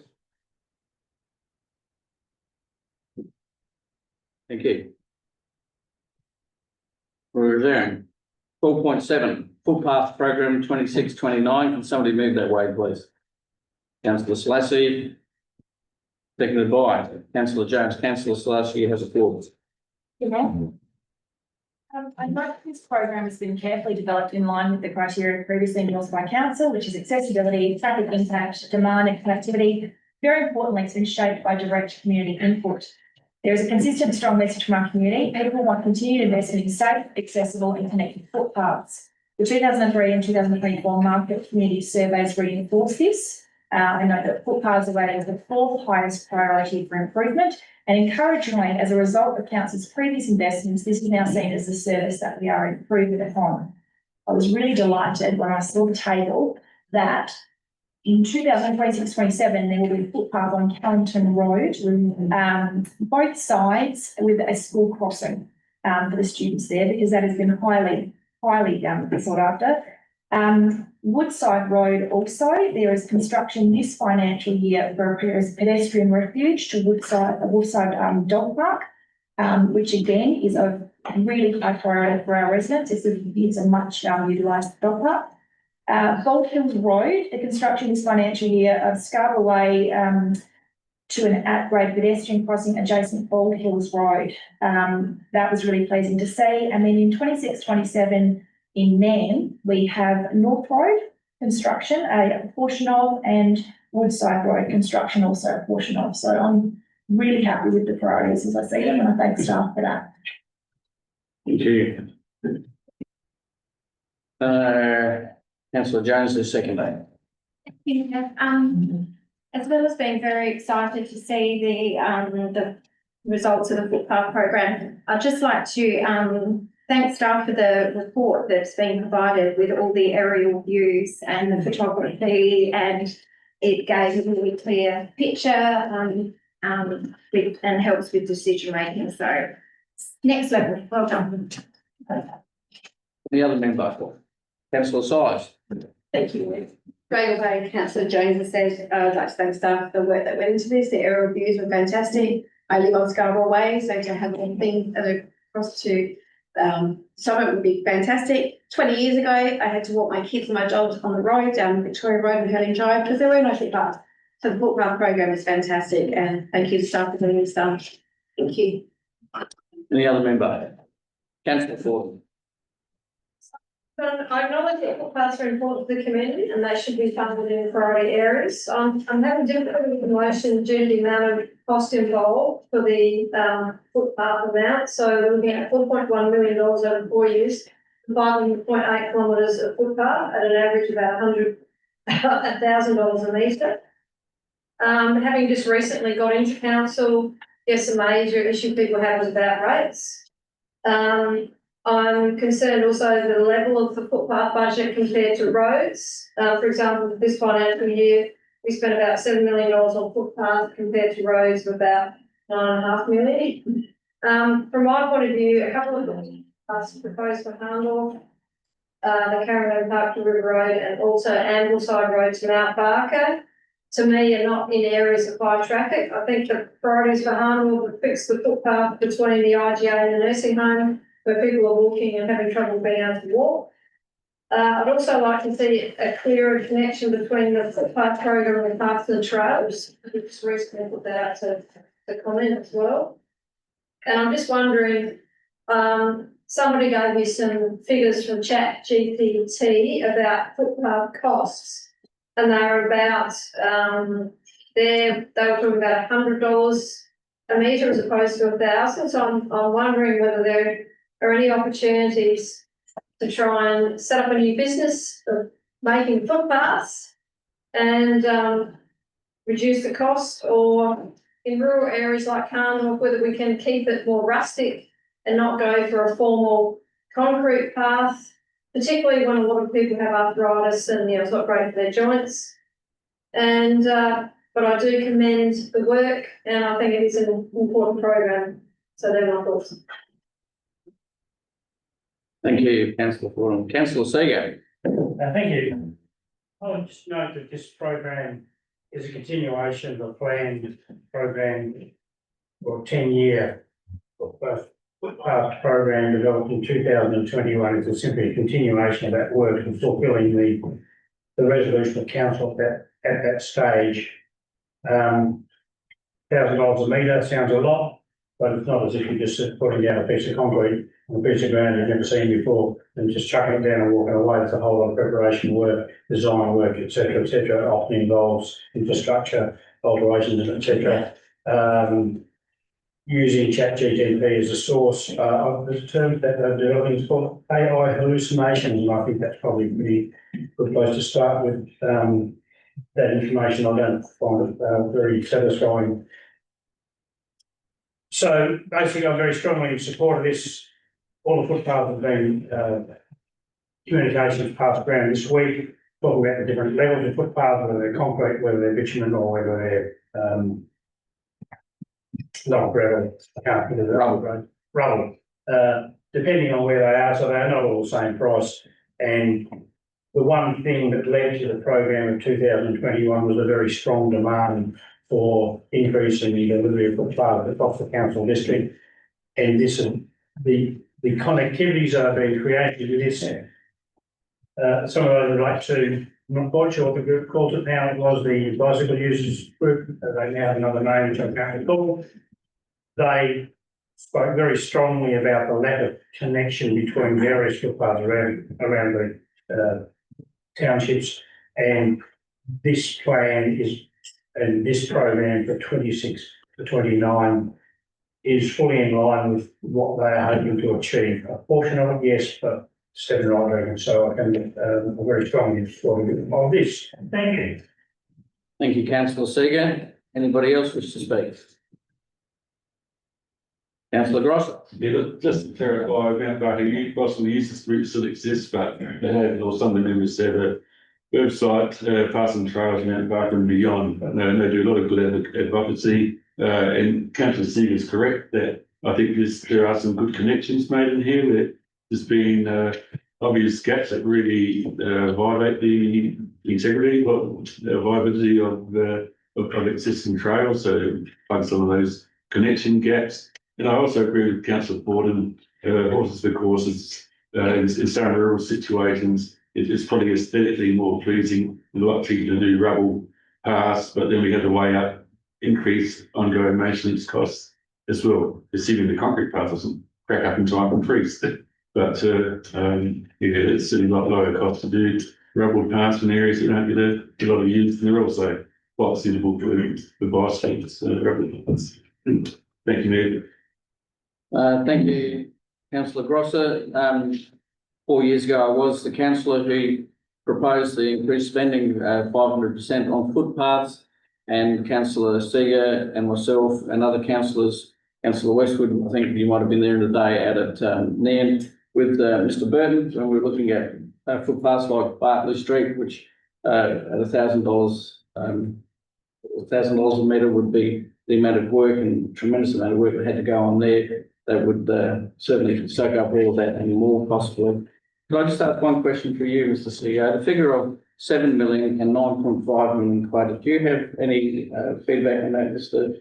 CEO, or the delegate? Feedback.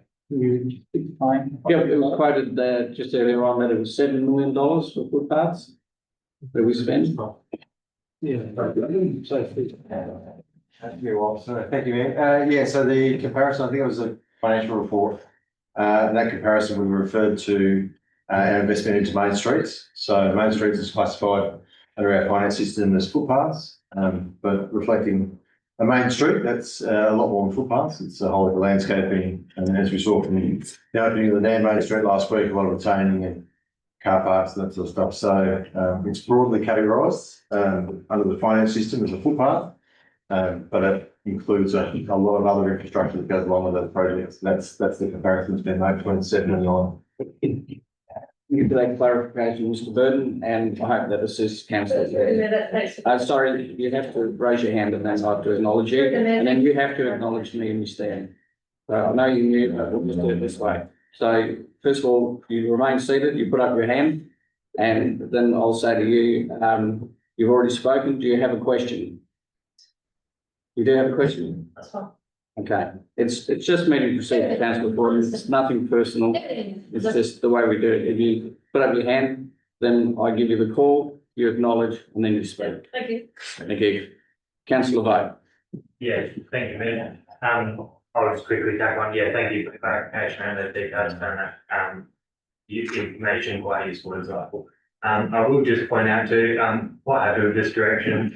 There is a lot of demand for a strong demand. I think myself and others have realised as well that the demand for bars in particularly Macclesfield and I suspect other rural areas as well. In people's mind, I think they're beginning to link it to rain, stormwater drainage as well. And so maybe staff already aware, but that's a growing sort of mantra. I feel that, we're seeing, particularly in Macclesfield, you can see Love Street and others have these nice new beautiful parts with the nice drains going, steering all the water down the road.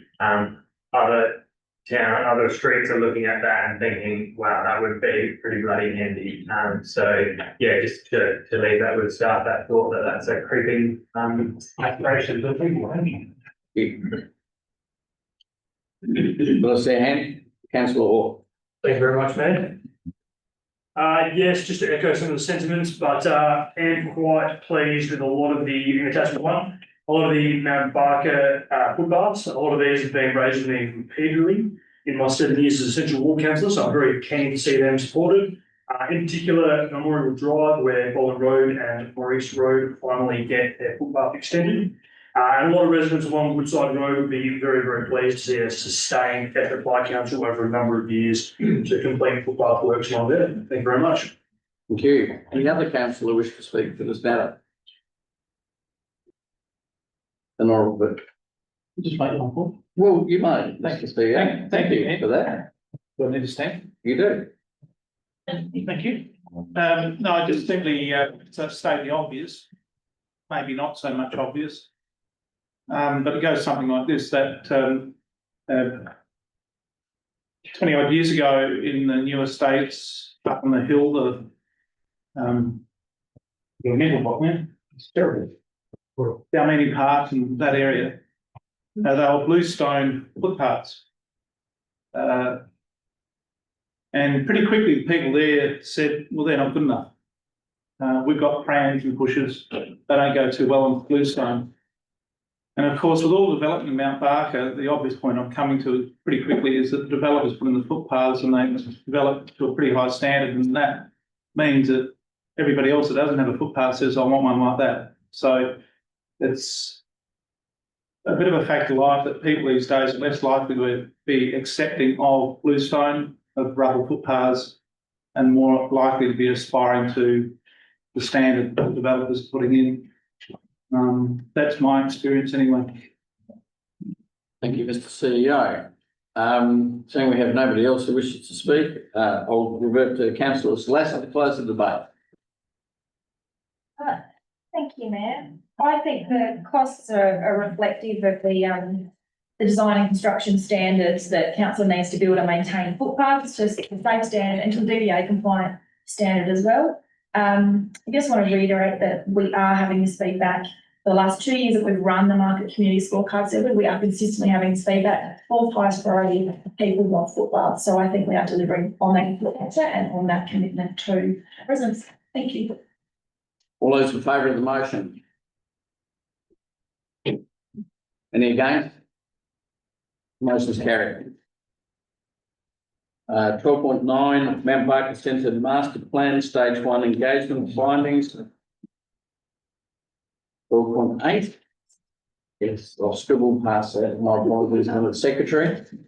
12.8 Disability Access and Inclusion Plan for Community Engagement. Would somebody like to move that we endorse the draft disability access and inclusion plan for community engagement purposes.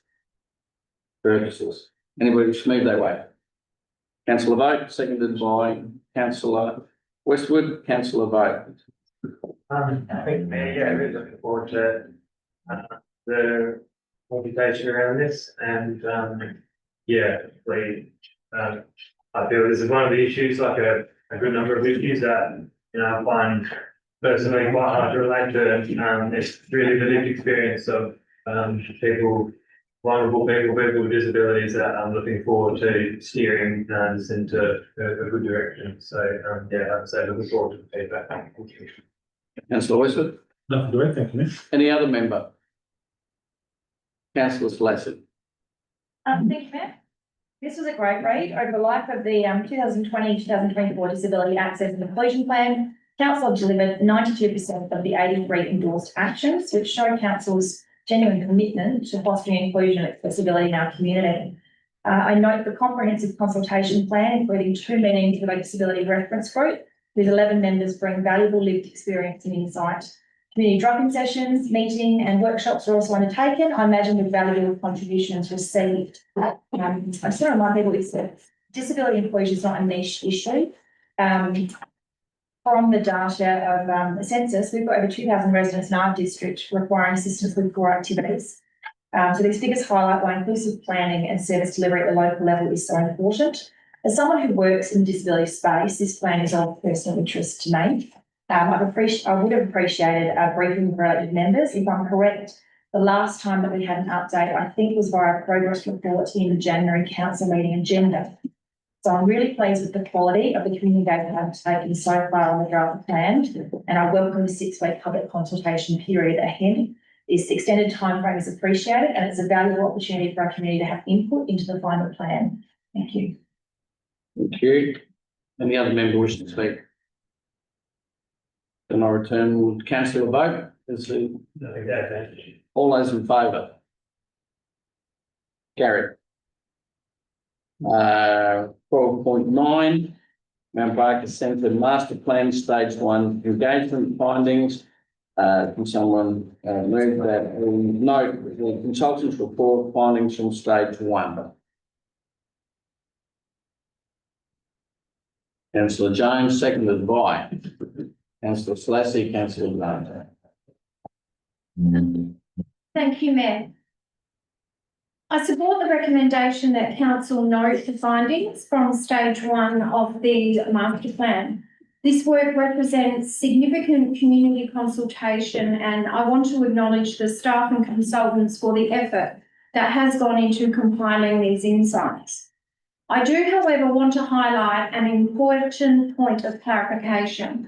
The summary in the report indicates that there is support for relocating civic functions, for example, offices, etc., into the town centre. Yet on page 214, it records community opposition to relocating the library, which could be classified as a civic offering. That distinction is essential. Relocating our civic offices and relocating our library are not the same thing.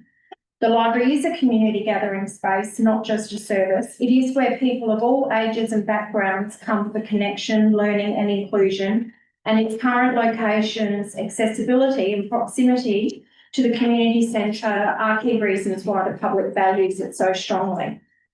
As we move forward in master planning, we must continue to listen carefully to that feedback and not conflate the two ideas.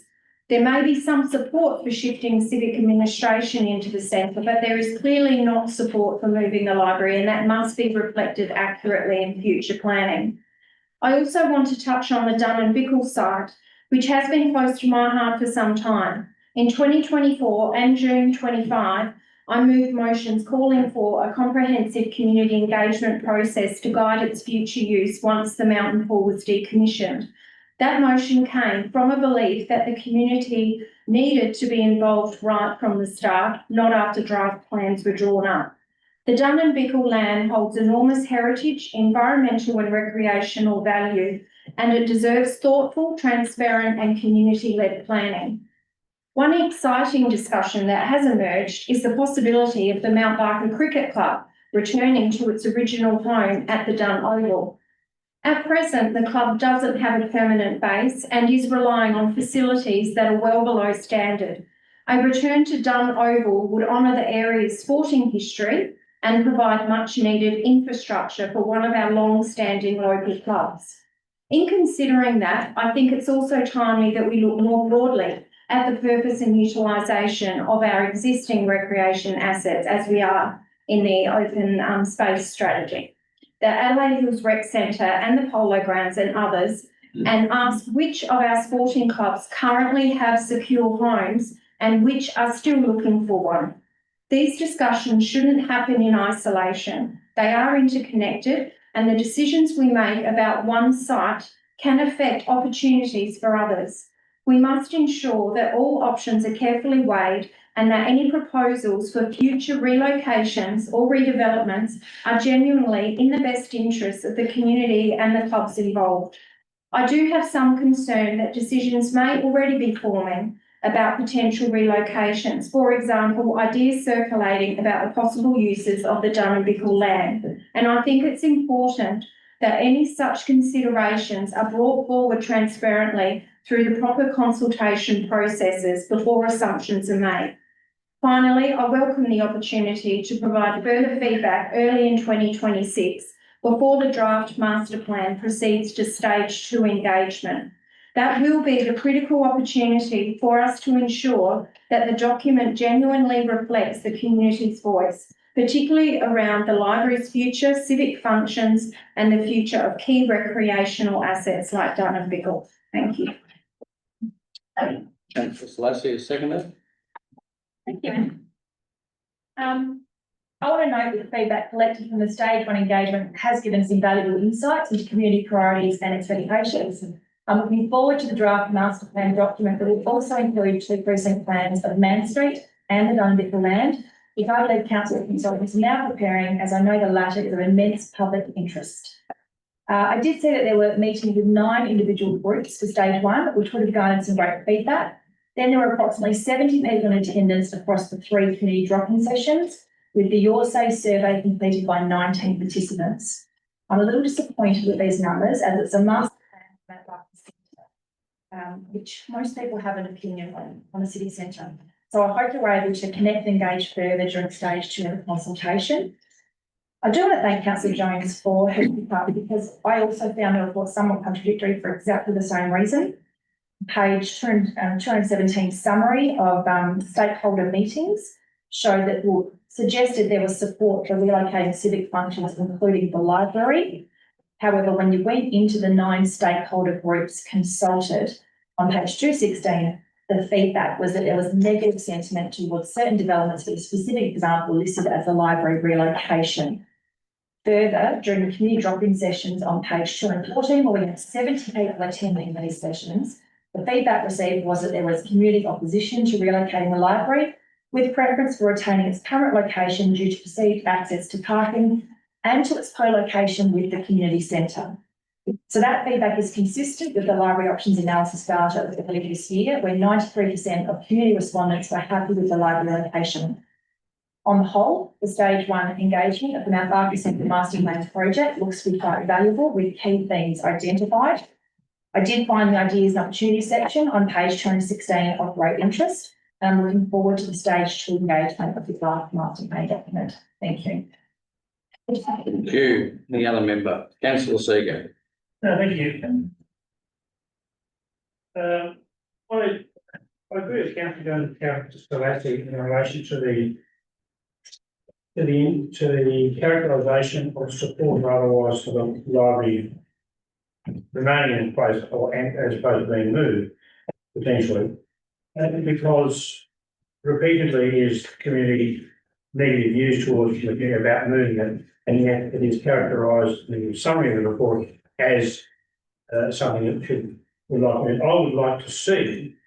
I would like to see more detailed data on the results of the actual consultation rather than the summary to support those two opposing views. I can't reconcile them without reference to that. because quite clearly, whilst the library, where it is highly valued for the reasons of the parking and its co-location with the community centre, there are clearly issues arising which we're aware of in relation to the difficulty of potentially expanding the library on that site, and the expression of TAFE by TAFE that for the library expanding its current place, one option and suggestion was for you to move into a community centre is clearly that as opposed to the community's view. So there are some issues here to be resolved, and this document fails to provide me with any clarity on that aspect. A lot of this report is really good, and I agree that I need more clarity in relation to that. Similarly, the RSL has applied for the funding and are undertaking some work on their property, and yeah, this report talks about them being moved, it talks about the bowls being moved, and just my initial response is, why would I want to move something that is well established, well liked, easy to access, close to the centre for people to use, with good parking and good access by public transport, to put it where there is maybe none of those things, because I need more information on some of those empirically. This is a big picture view, and this is if you like, an initial report in relation to this, because it's a long way before this goes out in public consultation, but I need more information, and I want to fill out and have some of the information provided, and I feel my fellow councillors have already expressed desire to see it. Happy to accept the report, not happy with some of what it says, perhaps. Councillor Grosser. Yeah, look, I concur with the comments of the three previous speakers on the library, but I won't talk on that. I'll just talk specifically about what we found out through consultation on attitudes towards youth facilities in the town centre, where constant public feedback, to quote, discussed lack of dedicated youth spaces and inclusive community infrastructure, support for facilities such as a youth centre, and a comment from the consultants that the master plan should integrate community and cultural facilities, ensuring inclusive access in alignment with current and future needs. This includes youth spaces, not necessarily a library. I'll just raise that in relation to the recent report we had on youth spaces, where the consultant recommended against purpose-built community infrastructure in the town centre, more of an outreach program using existing infrastructure. Although it did reference that in Salisbury and Prospect Council's purpose-built youth facilities does draw youth into the new community hubs. So just food for thought as we go forward. That's more on our that we should consider the town centre for the youth facilities still. But I think there's demand for a purpose-built centralised youth facility. Thank you, Mayor. Any other member? Then I'll revert back to councillor Jones to close. Nothing further, thank you. All those in favour? Carried. 12.10 Adelaide Hills Reconciliation Working Group Terms of Reference. That could somebody please move that council adopts the revised Reconciliation Working Group Terms of Reference. Councillor Selassie, seconded by Councillor Vogt. Councillor Selassie. Thank you, Matt. I'd like to acknowledge and speak to the important work of the Adelaide Hills Reconciliation Working Group and the recent review of its terms of reference. The working group has undertaken a robust and considered review process to ensure that its terms of reference remain clear, effective and fit for purpose.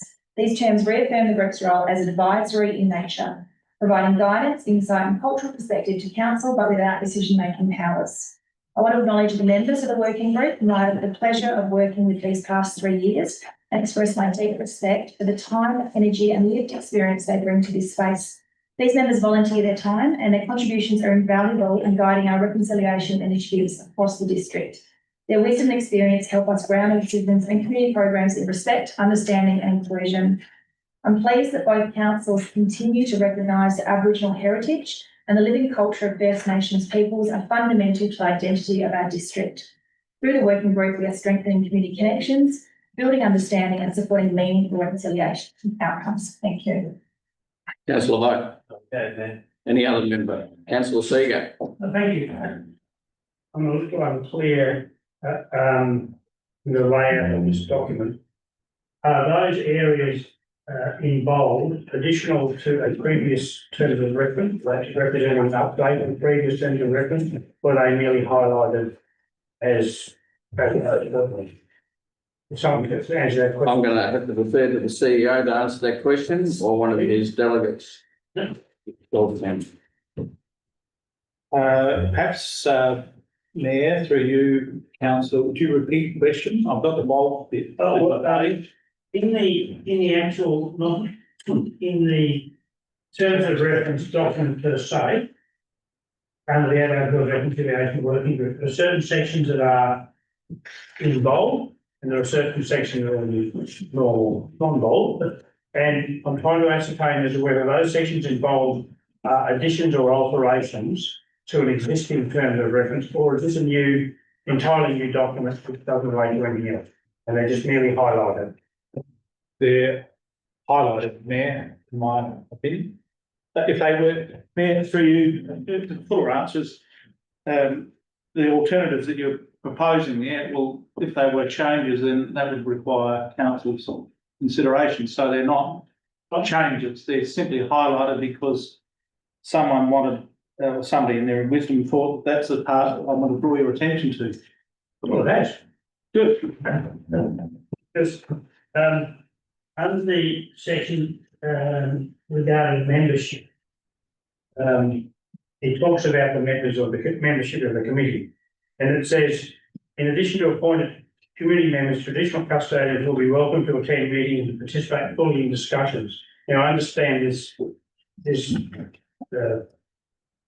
group has no voting, has no power as such, no voting power, has no decision-making power. So I'm a little concerned or interested in if this committee has votes, will anyone who comes as a traditional custodian have voting rights in relation to their attendance?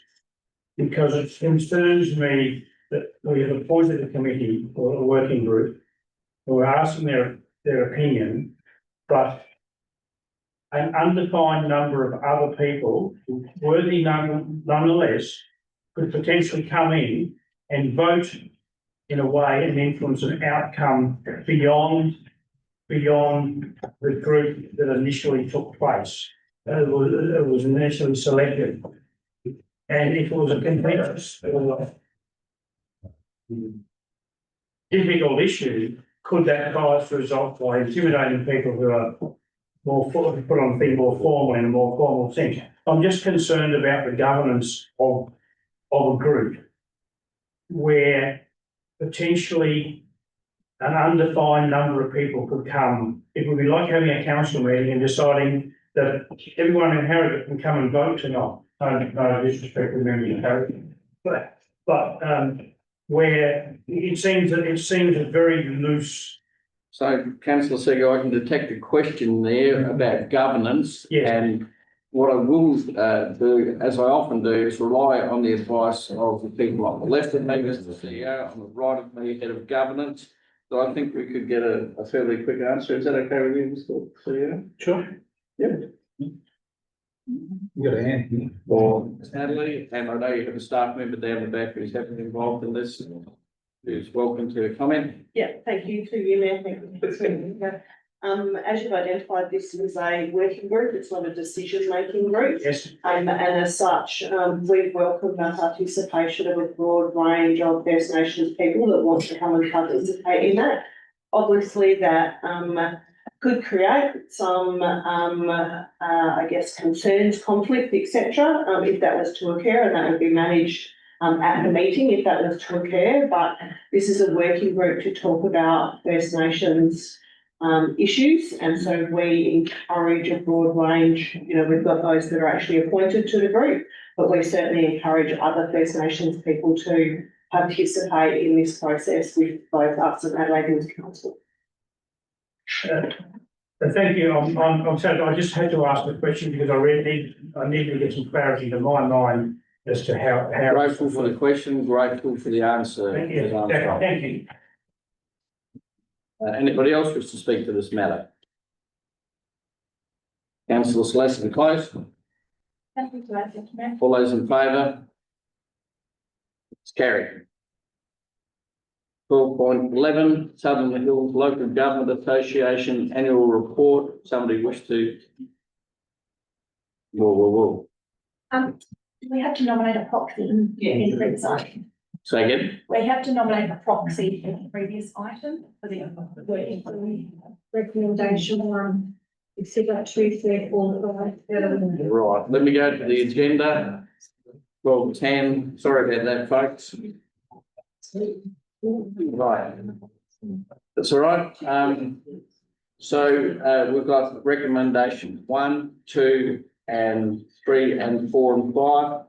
We'll take each one of them separately, or can we take them en bloc? What do you think, people? I think we've already done one. Then we'll move to recommendation 2. Notes council's decision on 16 January to appoint Councillor Selassie as council's council member represented on the AHRWG until the conclusion of the current council term in November 26. Somebody wish to move that way? Move Councillor Jones, seconded Councillor Westwood. Councillor Jones, Councillor Westwood. Any member? Councillor Jones. All those in favour? It's carried. Sorry, all those in favour? All those against? Okay, when I call for all those in favour, can people please put up their hand, hold it up there for a good 4 seconds so I can scan the room. All those in favour? Carried. Move to recommendation 3, that council resolves to appoint a proxy council member to the AHWRG until the conclusion of the current council term. Do I have any nominations for the position of proxy? Councillor Vogt, you have a nomination? Yes, I do, Matt. Thank you. I'd like to nominate Councillor Ford. Okay, so I'm alerted to the fact that we need to resolve to appoint a proxy council member, but resolves to follow the nomination appointment process as outlined in the report. And the process is to call for nominations. So we'll first of all move that we resolve to appoint. Is somebody wish to move? Thank you, Councillor Seeger, Councillor Westwood, Councillor Seeger, Councillor Westwood. Any member? Councillor Seeger. All those in favour? Carry. Look, you're going to have to raise your hands, people. I'm 10 metres away from some of you. Please put up your hand, hold them up for 3 to 4 minutes of fire. It's not good enough. Right. All those in favour? Carry. Now, we'll call for nominations. Do I have a nomination, please, Councillor? Yeah. Matt, I'd like to nominate Councillor Ford. Councillor Fordham, are you willing to stand? I'm not Councillor. I know you're not. I'm cross-eyed. Yes, I'm willing to stand. Yes, Mayor, I'm willing to stand. Any other nominations? Then, by virtue of the fact we have no other nominations, you're duly appointed as the proxy for the AHRWG. And we need a motion of council to formally resolve that. All those in favour? So I'll come and move it instead of. So we need a mover first. If someone like to move that way, move Councillor Jones, seconded Councillor Orr. Councillor Jones, Councillor Orr. Any member? Councillor Jones. All those in favour? All those against? I'll start again. You have to vote. Every person. No, you don't. You're not getting any pecuniary return for the matter. It's only in pecuniary. Myself. Yes, you can. Council have already voted, but so all those in favour of the motion, please raise your hand. All those against, the motion is carried. You all like to vote? And we need to note that the 7 current working members, Lou Turner, Hattie Willis, Deanne Hunchin, Nicol, Ross Cameron, Jane Longbottom, Jade Brook, and Andrew McNichol, to continue as community representatives to the AHRWG to the end of this council at November 26. Somebody wish to move that way, councillor Westwood, and seconded by councillor Seeger. No, thank you, Mayor. Again, councillor Westwood. No, thank you, Mayor. Any other member? All those in favour? Carried. Thank you. Okay. Back to 411, Southern Hills Local Government Association Annual Report. Somebody wish to move that council endorse the Southern Hills Annual Report. Councillor Selassie, seconded by councillor Vogt. Councillor Selassie, councillor Vogt. Any other member? Councillor Fordham. Just a You couple, need to stand, please, councillor Fordham, and acknowledge them. just a couple of issues that were in the plan that it would just be good to get some information on, but not immediately, but there's a talk about the residential Hilton Coast new regional climate action plan, whether our council has any involvement with that, and also regional health and public wellbeing. I think it's a really important issue with Mount Barker, particularly with the rate of scarlet flooding. So there's a couple of issues to be good to find out a bit more about. Do you see the report from the SHLGA on those matters? Briefly, I read the annual report. And there's previous reports from the regular meetings that we have every 2 months. A lot of that information that you're seeking is within those SHLGA minutes, which, do we forward them to all councils? They're available on the website. So, yes, you raised very good questions there about those matters. So if you require further information, there is an SHLGA website where that information can be found. You're also welcome to attend the SHLGA meetings as an observer at any time. Will this council take up any initiatives based that relate to those plans? They will be considered by this council as a separate decision-making body on the recommendations of the SHLGA. Thanks. Thank you. Anybody else wish to speak? Councillor Seeger. Thank you. I would just like to give my congratulations to Alison Hancock for her role as interim executive officer in supporting the transition to the new management model. I'm sure it was a lot of work to deliver a reward. Thank you very much for your effort. And thank you, councillor Seeger. I also would like to second your kind words towards General Manager Alison Hancock. But as with anything else, there is no batting in without Robin and Miss Rebecca Geesman. I would like to also, having sat through most of those meetings, is that there's an equal amount of effort put in by Miss Rebecca Geesman. Thank you very much for that, and with a fair bit of travelling, Kangaroo Island. We've been over some country roads together. So thank you both, and that was an excellent thing for you to do, and very courteous, councillor Seeger. Anybody else wish to speak? In that case, I'll revert to councillor Selassie. Nothing to add, Ken. All those in favour? Scary. Adelaide Hills Regional Waste Management Authority Annual Report 2024-25. Somebody wish to move that way, please. Councillor Jones, seconded by councillor Orr. Councillor Jones, councillor Orr. No, thank you, mate. Any other member? Councillor Jones. All those in favour? Carried. Where am I up to? 12-13, Draft Council Annual Report, 3rd November 2025. Can I have somebody move that Council adopts 2024-25 Council Annual Report and authorise the CEO or the delegate to make minor content, formatting or design changes? We have somebody move that way. Councillor Seeger, seconded by councillor Orr. Councillor Seeger. I'd like to say that having read this document, I'm very impressed with the layout and the information contained in it. It's an excellent report. I recommend that members of the community who know what council does, where their money goes, and how much work is involved, read the report. And if they really want to challenge, they can read the financial statements as well. But the report itself is excellent, and I commend the staff reported so well on what we collectively, staff and council together have achieved in the last 12 months. Councillor Ward. No direct interview. Then I'll also say that our annual reports, councillor Seeger, are getting better and better, and we should consider putting them into one of those competitions where you get awarded for good annual reports. Thank you to the staff who do prepare the annual report. I've done them myself on a minor scale. They're incredibly complex documents that take a tremendous amount of work. Staff are to be commended, as you've said, councillor Seeger. Anybody else wish to speak? Councillor Selassie. Thank you. I also wanted to highlight the formatting this year in the key achievements section. It's excellent. There are visual tiles you can click on with further information. It makes for an engaging, interesting document to read.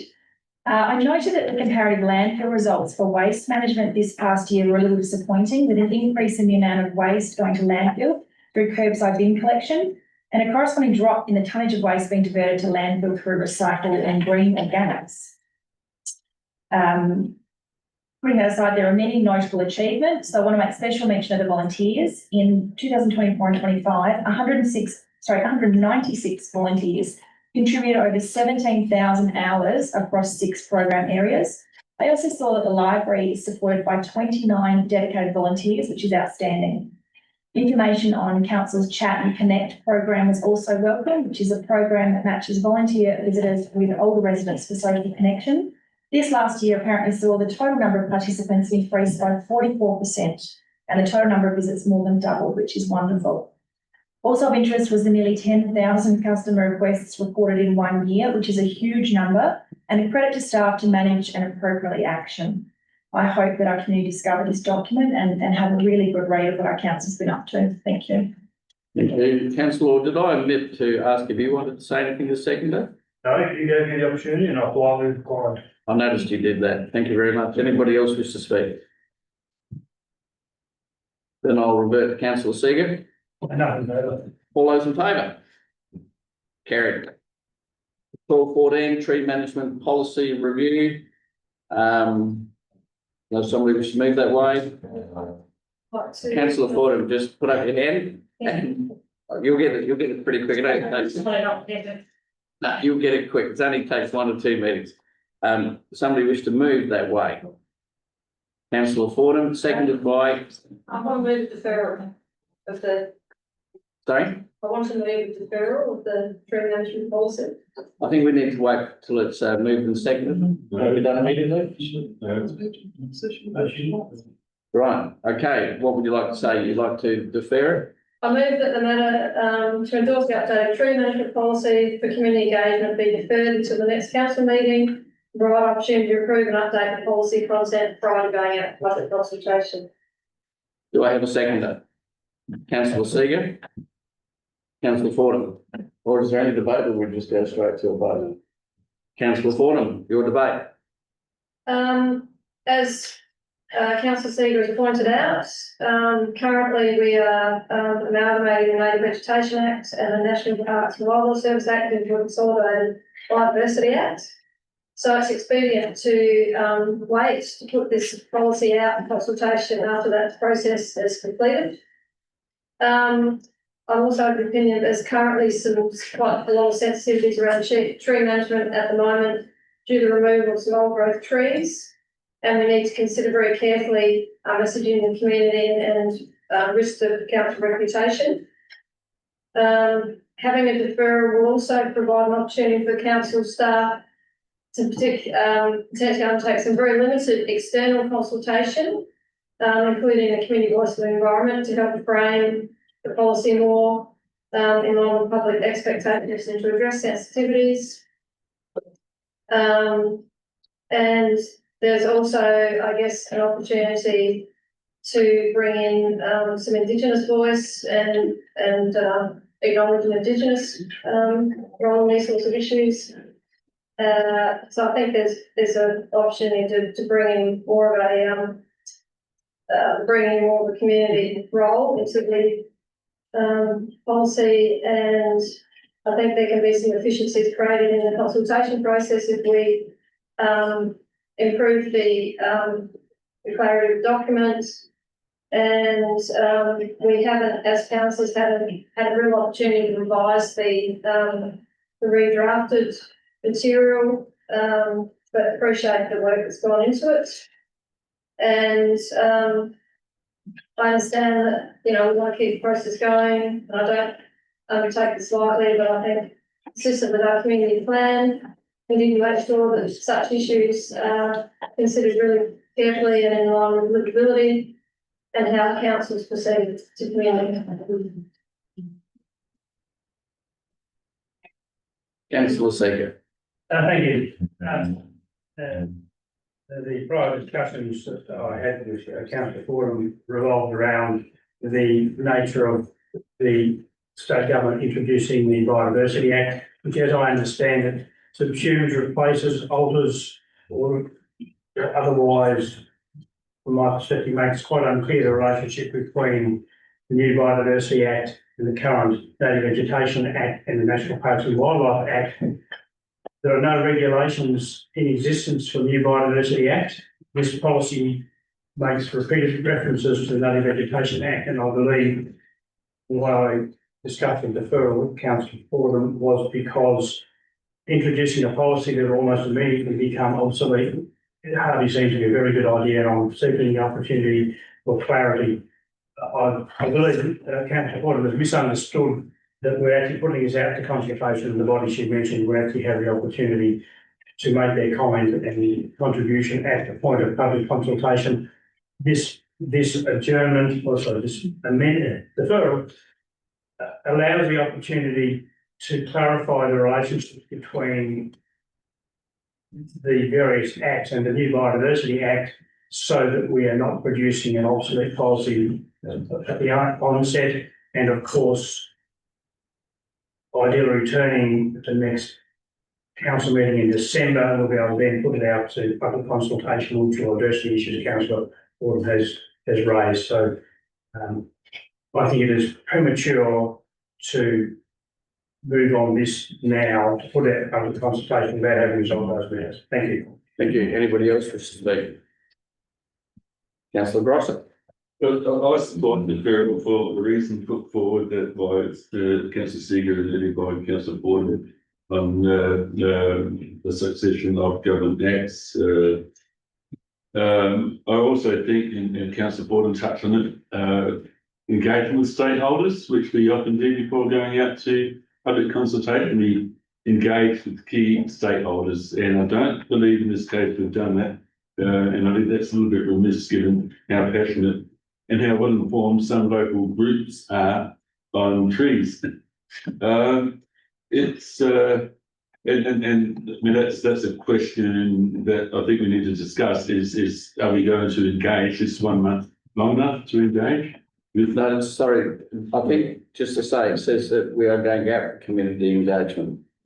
Yeah, I appreciate that, but we often engage with key stakeholders groups before we go out to community consult, before we put the document out, so that we get it right from the first instance, rather than put it out there. And I've already had negative feedback from key stakeholders that this document does not reflect what they think, and that they should have been included to have a bit more input into the draft.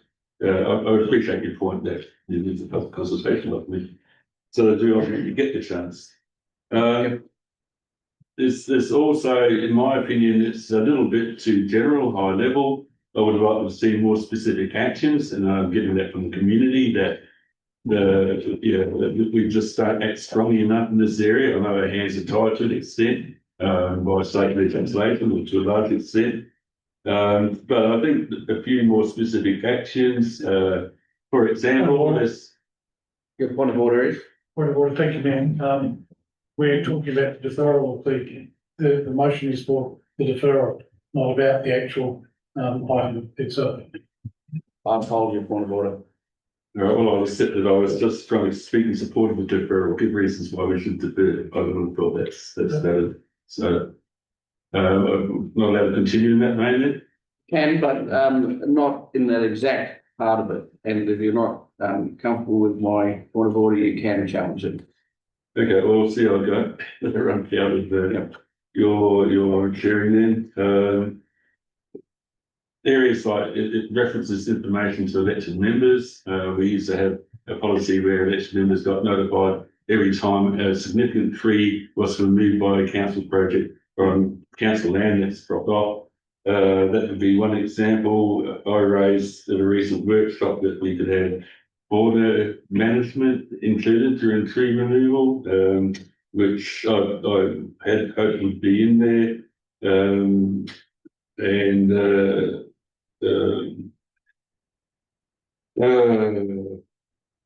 Likewise, it references early information to the public, but I think we need to, or appropriate information, we need to highlight if there's tree removal. This happened with some sports and recreation park where public arguably were informed because it's in the document, but the removal of trees wasn't highlighted, nobody knew. A few things like that, I think we could get a little bit better, a little bit more teeth with this, working with developers and the public with better education to save more trees. I've raised that at this region recently. That's not picked up. So I would personally like to see this put off whether 1 month is adequate, and I'll ask that question. Is a 1 month deferral adequate? I'm very welcoming of that question, Councillor Grosser, and Mr. CEO, I would ask you through your, possibly your Executive Manager of Infrastructure and Environment. Mr. CEO, your Executive Manager can indicate is 1 month sufficient? For you, Mr.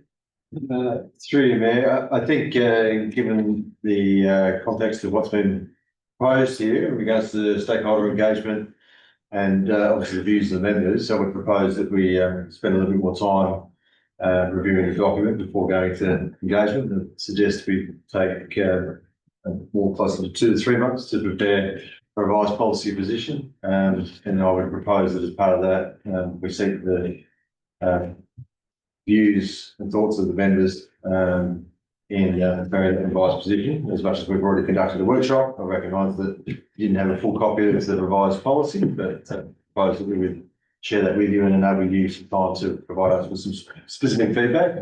And so we're capturing all the views that have been shared today. Well, I appreciate that advice, and so I now move an amendment to the deferral that instead of deferring for 1 month, we deferring. You've already started to speak, so you can't put an amendment.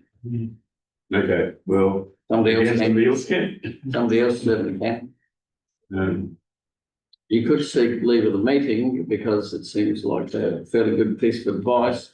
Even though you can't make an amendment, you can seek leave of the meeting and of the mover and the seconder to extend that to 3 months. I would suggest, given the conversations from the front of the table here, I would see that as being a fair wish of council.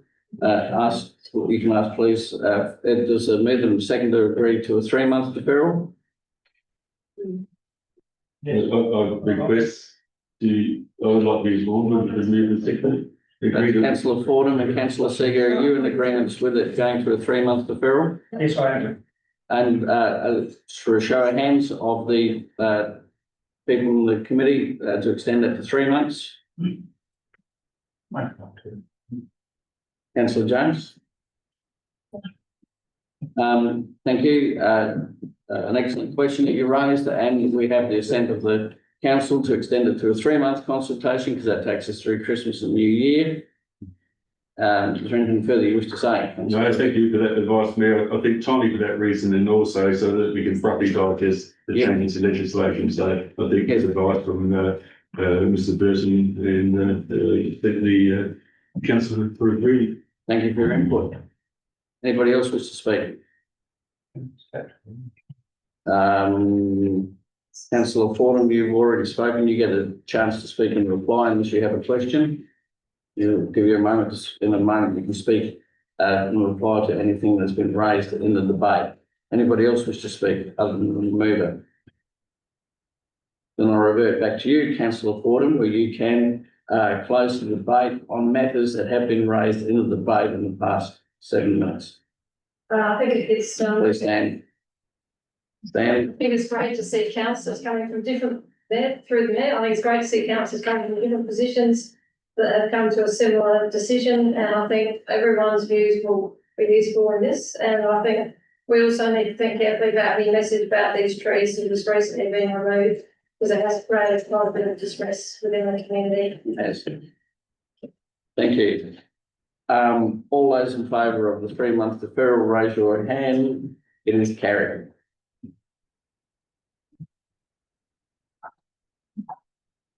I now propose, someone wish to move that we, stop for a 10-minute break to get a quick cuppa or, refresh ourselves. So does anybody move that way? Councillor Size, Councillor Jones, Councillor Size, Councillor Jones, any member, Councillor Size. 10 minutes, we will return back here for all those in favour. Carried, we'll come back here at 9:30.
We resume again at item 12:15, choosing a deputy mayor. As flagged in an email I sent to you people, we are not going with what is written in the agenda.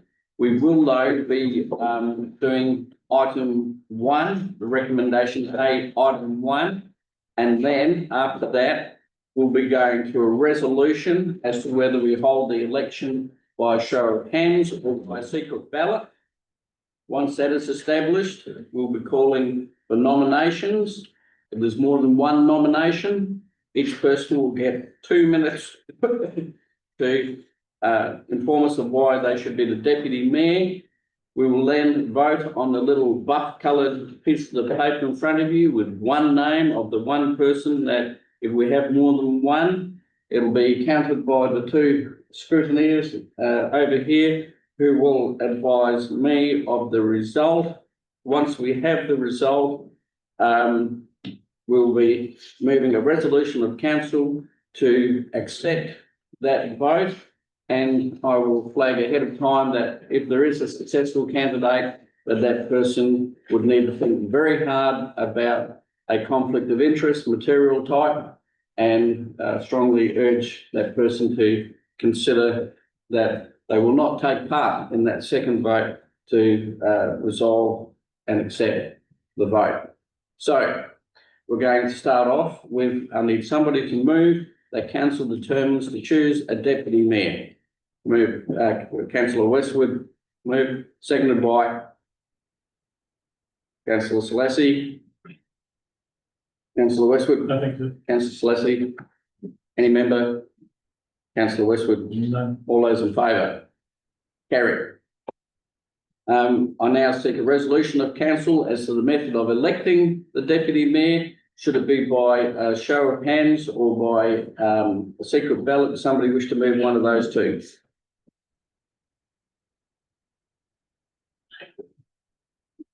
Are you moving for a secret ballot or a show of hands to elect the mayor, deputy mayor? Secret ballot to elect. Thank you. Do I have a seconder?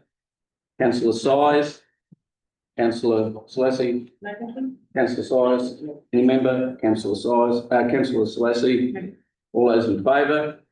Carried. We'll be doing it by secret ballot. I now call for nominations for the position of deputy mayor for the next 12 months. Could somebody nominate a person? Councillor Size. Thank you, Mayor. I'd like to nominate Councillor Harry Seeger for Deputy Mayor.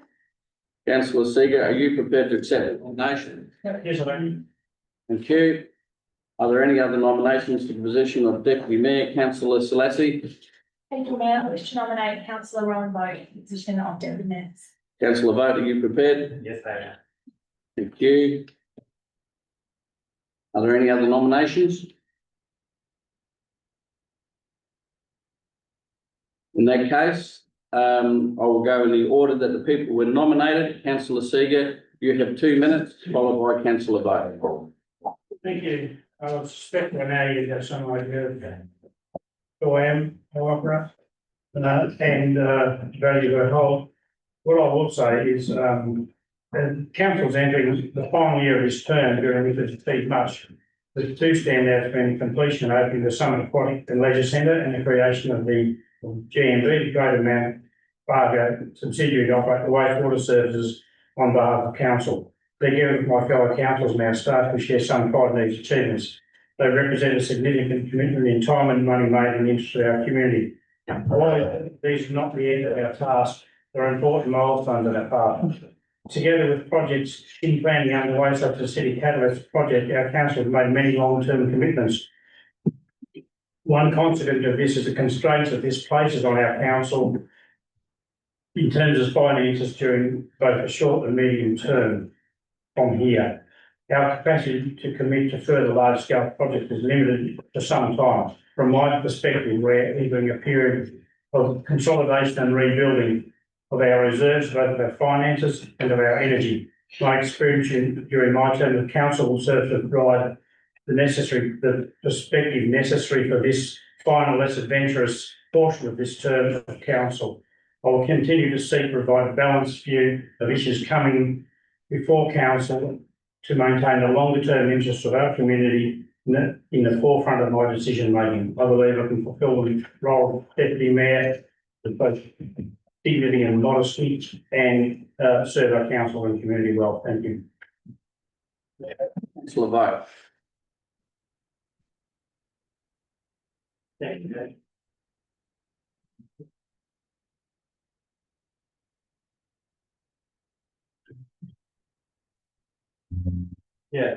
Thank you for this opportunity, really, and thank you for my nomination. There's two broad reasons I've come to accept this. I'm willing to put my hand up for this gig. First is that within this council and between the elected members, I feel confident over the years I've been here that I've built solid, genuine working relationships, and that a number of you would support me, and I suspect all of you would at least give it some consideration. I believe I've shown myself to be an empathetic, considerate, and respectful member of this council, and believe I've brought something unique and valuable to our conversations and our decision-making processes.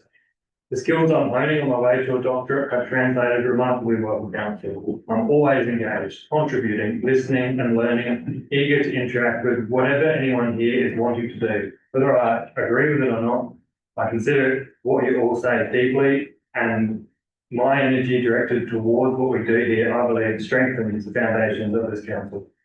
At the core of this is my desire to have us reach consensus or as close as we can get in all instances.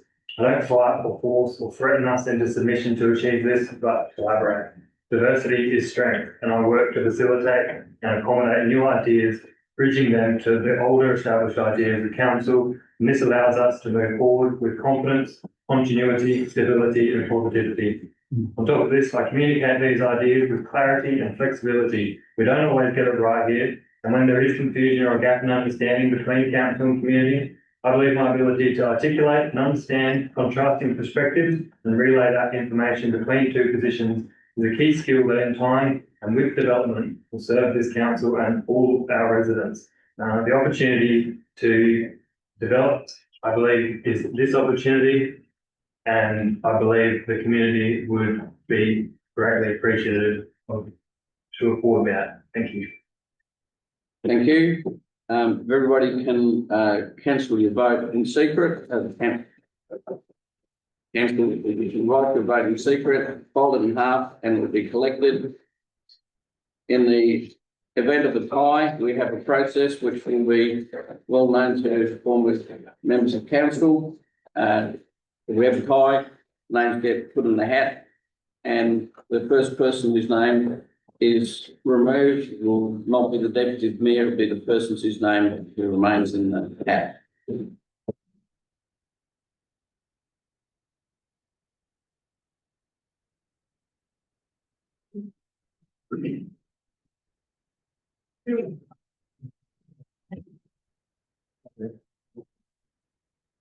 We have an assistant, Mr.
Ladies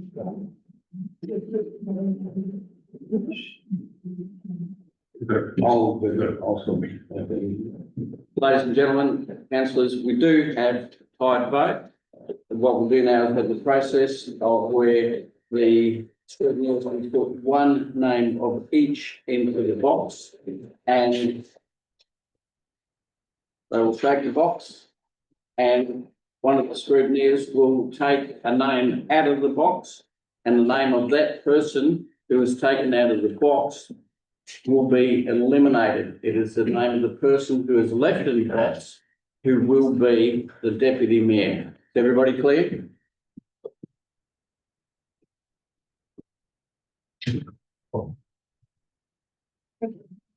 Great.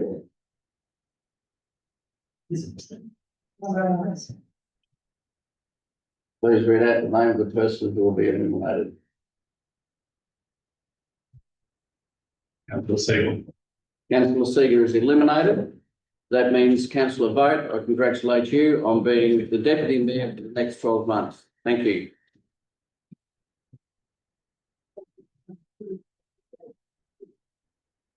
We're now going to move to a resolution, and in that case, would you wish to declare a material conflict of interest and exit? Yes, I do. Do I need to state that? Or is You that- do. Yes, I would like to declare a material conflict of interest. I believe I stand to gain a slight pecuniary benefit from this decision, and therefore I will not be participating in the discussion or in the vote. Thank you. Council staff member can escort him out of the room, please. Thank you.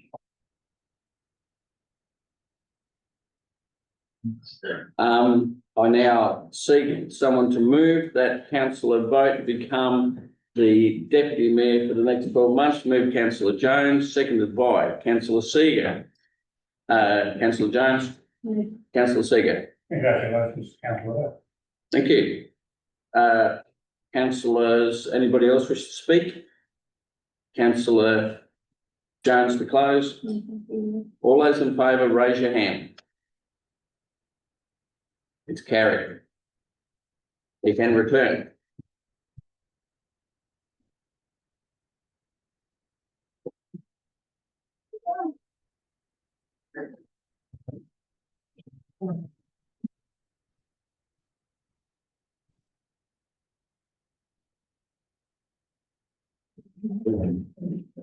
Councillor Vogt, I also congratulate you on your appointment as deputy mayor. I look forward to working with you for the next 12 months. Yeah. Thank you very much, everybody, for taking part in that vote. I now move to item 12.16, future of library services update. Councillor Selassie. Thank you, Mayor. I move an alternative motion. Proposed motion. It has been provided to the minute secretary in advance. I'll read it out. I move that council 1 receives and notes the correspondence and current position of TAFE SA regarding their Dumas Street campus.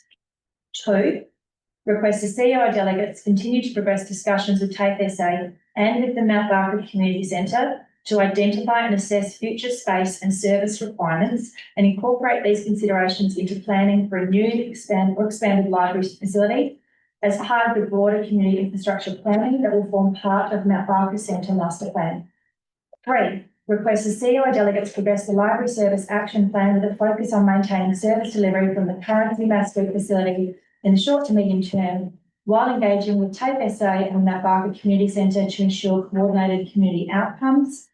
And 4, recognises the Mount Barker Community Centre as an important and valued stakeholder within the Dumas Street precinct and requests options for a fit-for-purpose and centrally located premises for Mount Barker Community Centre be explored through the Mount Barker Centre master plan process with regular reporting back to council.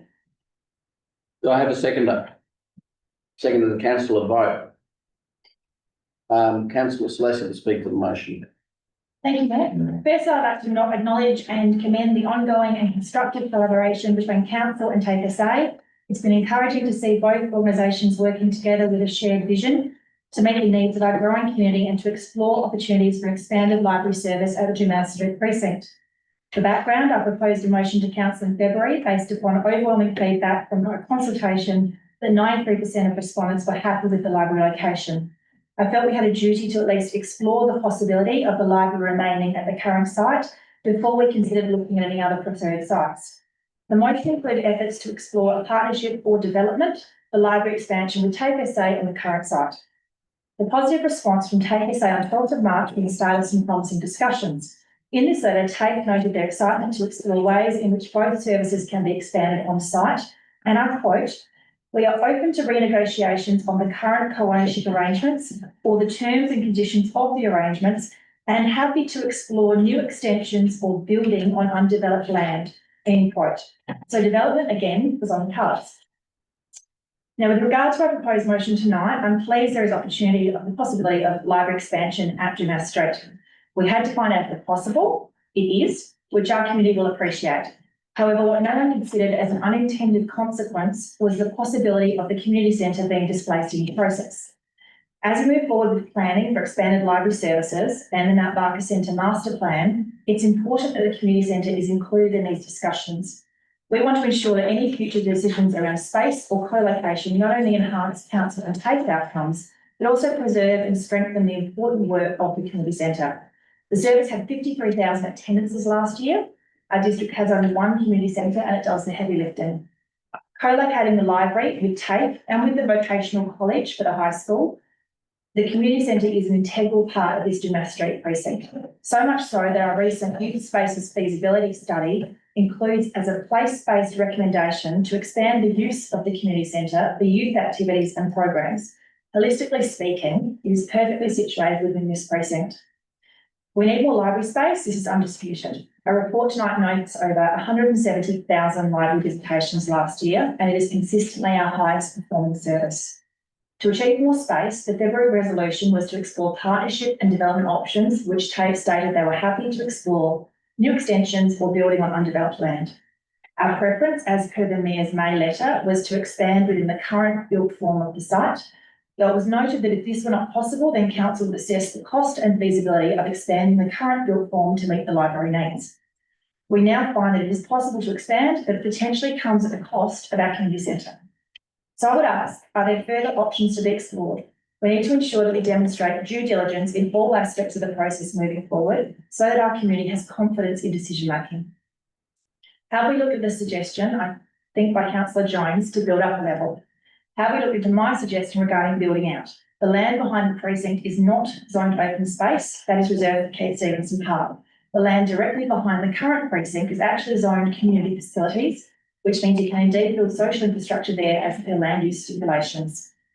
We have the Arboretum hidden back there, which will be incorporated to outdoor space. The skate park is adjacent.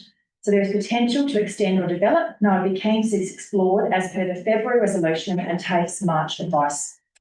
I would like to see all current stakeholders remain on site. Our aim should be to find a balance, one that enables the library to grow in step with our community's needs, that supports TAFE SA's educational mission and also delivers a fit-for-purpose, centrally located home for the community centre. To be clear, including the community centre in discussions and the master planning process is not about taking on extra responsibility.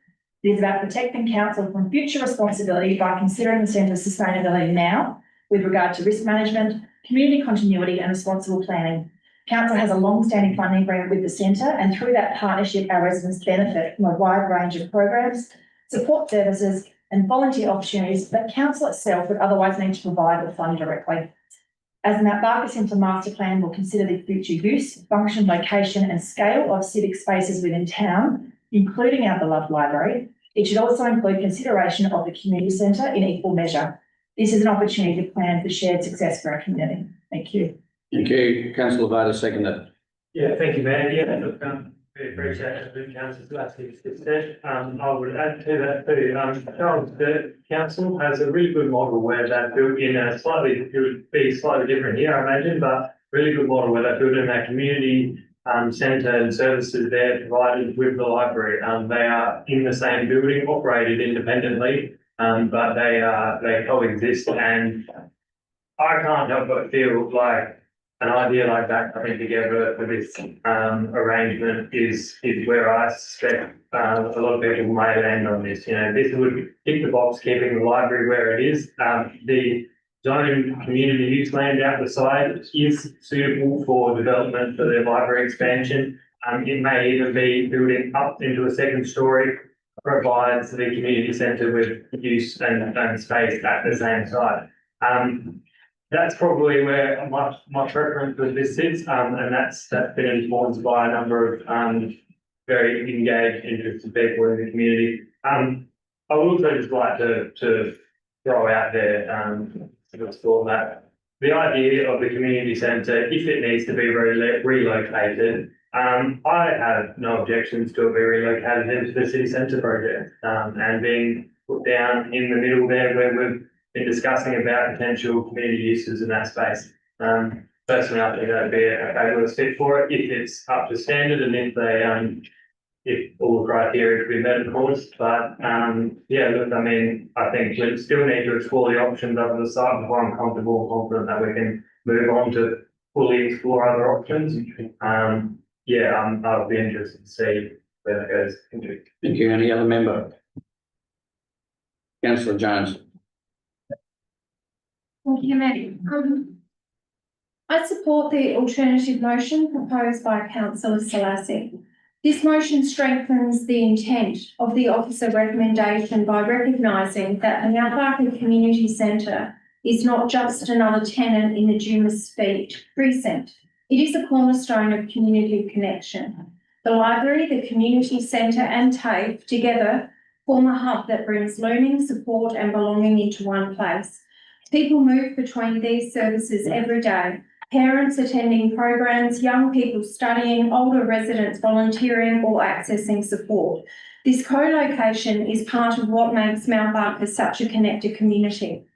For that reason, the community centre must be part of the conversation, not treated as a bargaining collateral in any future site or space discussions. Its work in supporting vulnerable groups, running community education and fostering inclusion is critical to social wellbeing. Any future planning that overlooks their needs risks losing the heart of what makes the precinct work so well. The community told us loud and clear. More than 1,400 people responded to the library needs analysis. That's an extraordinary level of engagement. The message was consistent. People value the current location and they want us to at least explore every possible option to keep services there, whether by expanding the existing footprint or building upwards. To me, that's a fair expectation. Consultation is meaningful only if we can show the community that their feedback directly shapes our next steps. Too often we consult, receive the responses, and when they don't quite align with other considerations, we go back out again. That can erode trust. If remaining on the Dumas Street site ultimately proves unfeasible, then we need to be upfront about why, with clear, transparent reasoning that the community can see and understand. Otherwise, we risk the community feeling unheard. I've also requested further information about the discussions held between council staff, TAFE and the Wallace family. Those conversations may hold key insights about opportunities or constraints on the site, and elected members should be fully informed before the master plan progresses. That transparency ensures we're all making decisions from the same understanding. This alternative motion keeps the Library Service Action Plan moving, embeds genuine collaboration with TAFE and the Community Centre, and signals to our residents that their voices are valued and their institutions respected. It's a thoughtful and community-centred way forward, and I commend it to Council. Any other member? Councillor Westwood. Thank you, Mayor. I'd just like to start with the word surprise. Because this is a fairly substantial change to the original motion. I'm not necessarily against it, but it would appear that there may have been some discussions prior to by the preparation of of arguments to be taken into the chamber. And I just think that this is fairly important to us as a community, as a council, and I'm just really uncomfortable with the substantial changes that I don't, as I said, I don't necessarily disagree with them, but to have them presented at 10 to 10 at night in a long council meeting, I think is quite unfair. And I'm just not quite happy with that at all. However, as I said, it is important to get this right. And I think that this probably is the way it should go, but without being able to really pull it apart, no idea. Thank you. I noticed there are other people who wish to speak to this matter, and because that could take more than 5 minutes. Councillor Seeger, I'm going to ask you to be patient with me for a moment while I just request this meeting pass a resolution to extend the meeting time past 10 o'clock. My suggestion is that we have 10:50 as the time that we finish the meeting. Somebody wish to move that way, please. Councillor Size, Councillor Vote, Councillor Size, Councillor Vote, any member. Councillor Size, all those in favour? The meeting, all those against? The meeting will proceed till 10:50. Apologies for that interruption, Councillor Seeger. Please speak. Thank you. For recommendation or I know they were for the country, so I was have to take it. 1 and 3 are unchanged. It doesn't matter.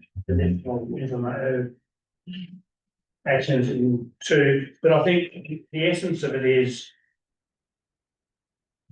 the library is a well-loved part of our community. It provides services that our community values as its proximity to community centre and the ease of access and parking are all extremely valuable and highly appreciated aspects of its location now. But the letter from Adam Gilbert, the interim chief executive, suggests that TAFE doesn't have space, and for us to get space, we have to sacrifice something. Now, that means that there may well be alternatives, building on, going up, all those things are indeed possible.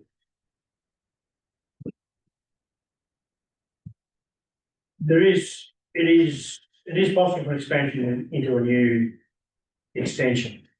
There's likely to be ongoing pressure on the site arising the shared use nature of its usage with TAFE and the lack of clarity or definition of the agreement with TAFE. Beyond this is a proposed development by Wallace, the Wallace Group, of a hotel on their land, which will remove a section of our car park. It's not actually our car park, it's their car park, as most of the car park is actually TAFE, not library. That will mean a commensurate loss of car parking and of the ease of access. To what extent, we have no idea. Question is, does Mount Barker wish to continue to have its library operations constrained by several other parties? The future of the community centre on its current site is already in question, given the letter from TAFE. And similarly, the Wallace Group's plans may not involve the de facto provision of car park for Mount Barker for the library in the longer term. While looking at options for this site and developing is a very sensible thing to do, I'm not opposed to that. It makes perfectly good sense to see how we can make it work on our site, if we can make it right. But I think we need to give very serious consideration to development on a new site, potentially combining both the library and the community centre. That way you maintain that valuable connection. One of the problems that the library faces, or a consideration of the library faces, is that it's a bit like the Lyndon Mountain Pool exercise dating back to 2014. People who used and loved the mountain pool, all its idiosyncrasies, they really wanted it to stay. They wanted council to continue pumping money into it for what was a lovely 1950s facility. Because that's what they were familiar with, that's what they loved, that's what they wanted to keep it. They didn't want change, they wanted, yes, they may have wanted to upgrade it, but they didn't want it to be somewhere else.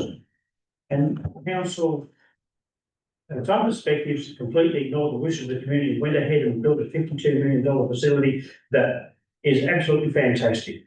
And that's what we may have to do with the library. That's what we may be faced with the library. And the community will complain. And for all the reasons that have been already spoken about. But if we go ahead and consider other sites, whether it's at City Catalyst or whether it's down on Man Terrace or any other site we might consider, I think we'll make provision for the library to serve the community far into the future, far in excess of what it provides at the moment. And it could potentially be with the community centre. It's a decision we can make. So, I don't have a problem with these motions, but I'm flagging that as a council, we need to consider that notion. We might have to shift, and that will upset the community, but sometimes we have to make hard decisions. That's what our job is. It's not just necessarily saying that people don't want to move, they want to get them out and talk. Any other member?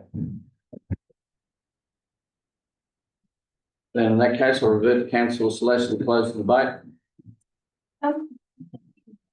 Just a couple of things that have come up. First was foreshadowing, and I'd just like to mention that I learned as a new council member for this term from watching my fellow experienced councillors who have on numerous occasions moved motions, amendments and adjournments that have not been foreshadowed without issue or question on those occasions. So I take my leave from them in doing this. It is, you know, what I have seen and learned.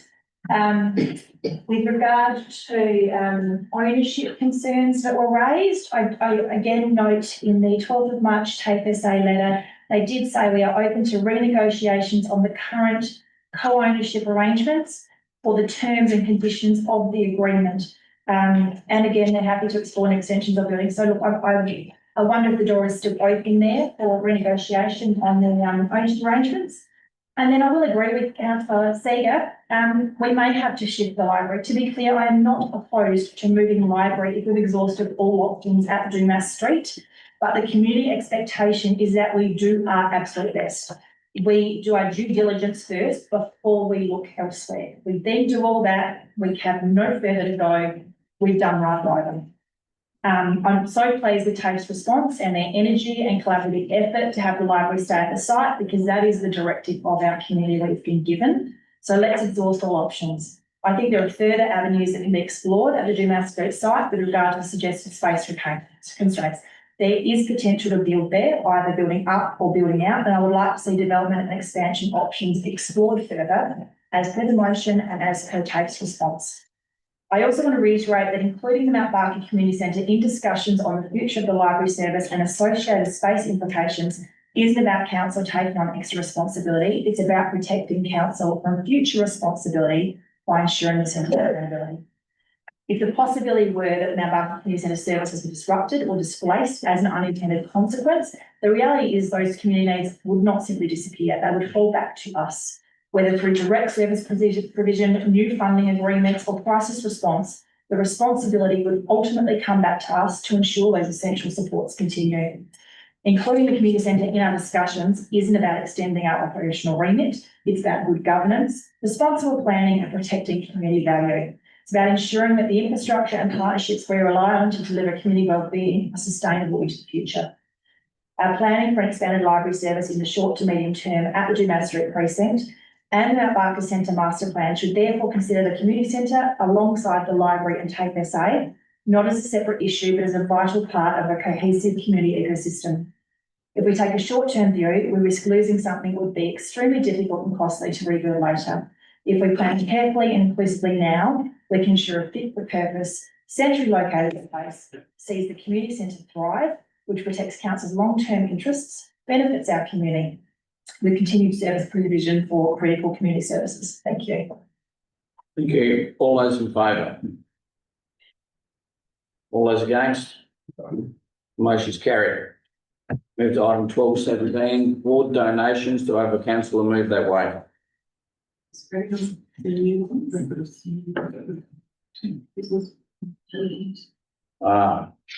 have some new ones. Sorry, I didn't know these were coming. Are there any more besides what's on that screen? Let's see if I've got a conflict.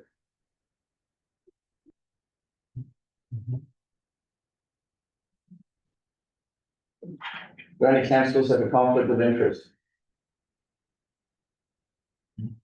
No idea, can't do it either. All right. I'll read them out very quickly. They are Councillor Fordham, Meadows Primary School, $250. Councillor Orr, Mount Barker, RSL, $300. Councillor Westwood, $200 to Levi Lloyd. Councillor Jones, $300 to Mount Barker Swimming Club. Councillor Jones, $150 to Ichunga United Church. Councillor Jones, $100 to Choir Cecilia, and Councillor Jones, $150 to Mount Barker RSL. Does anybody have any conflicts with any of those organisations?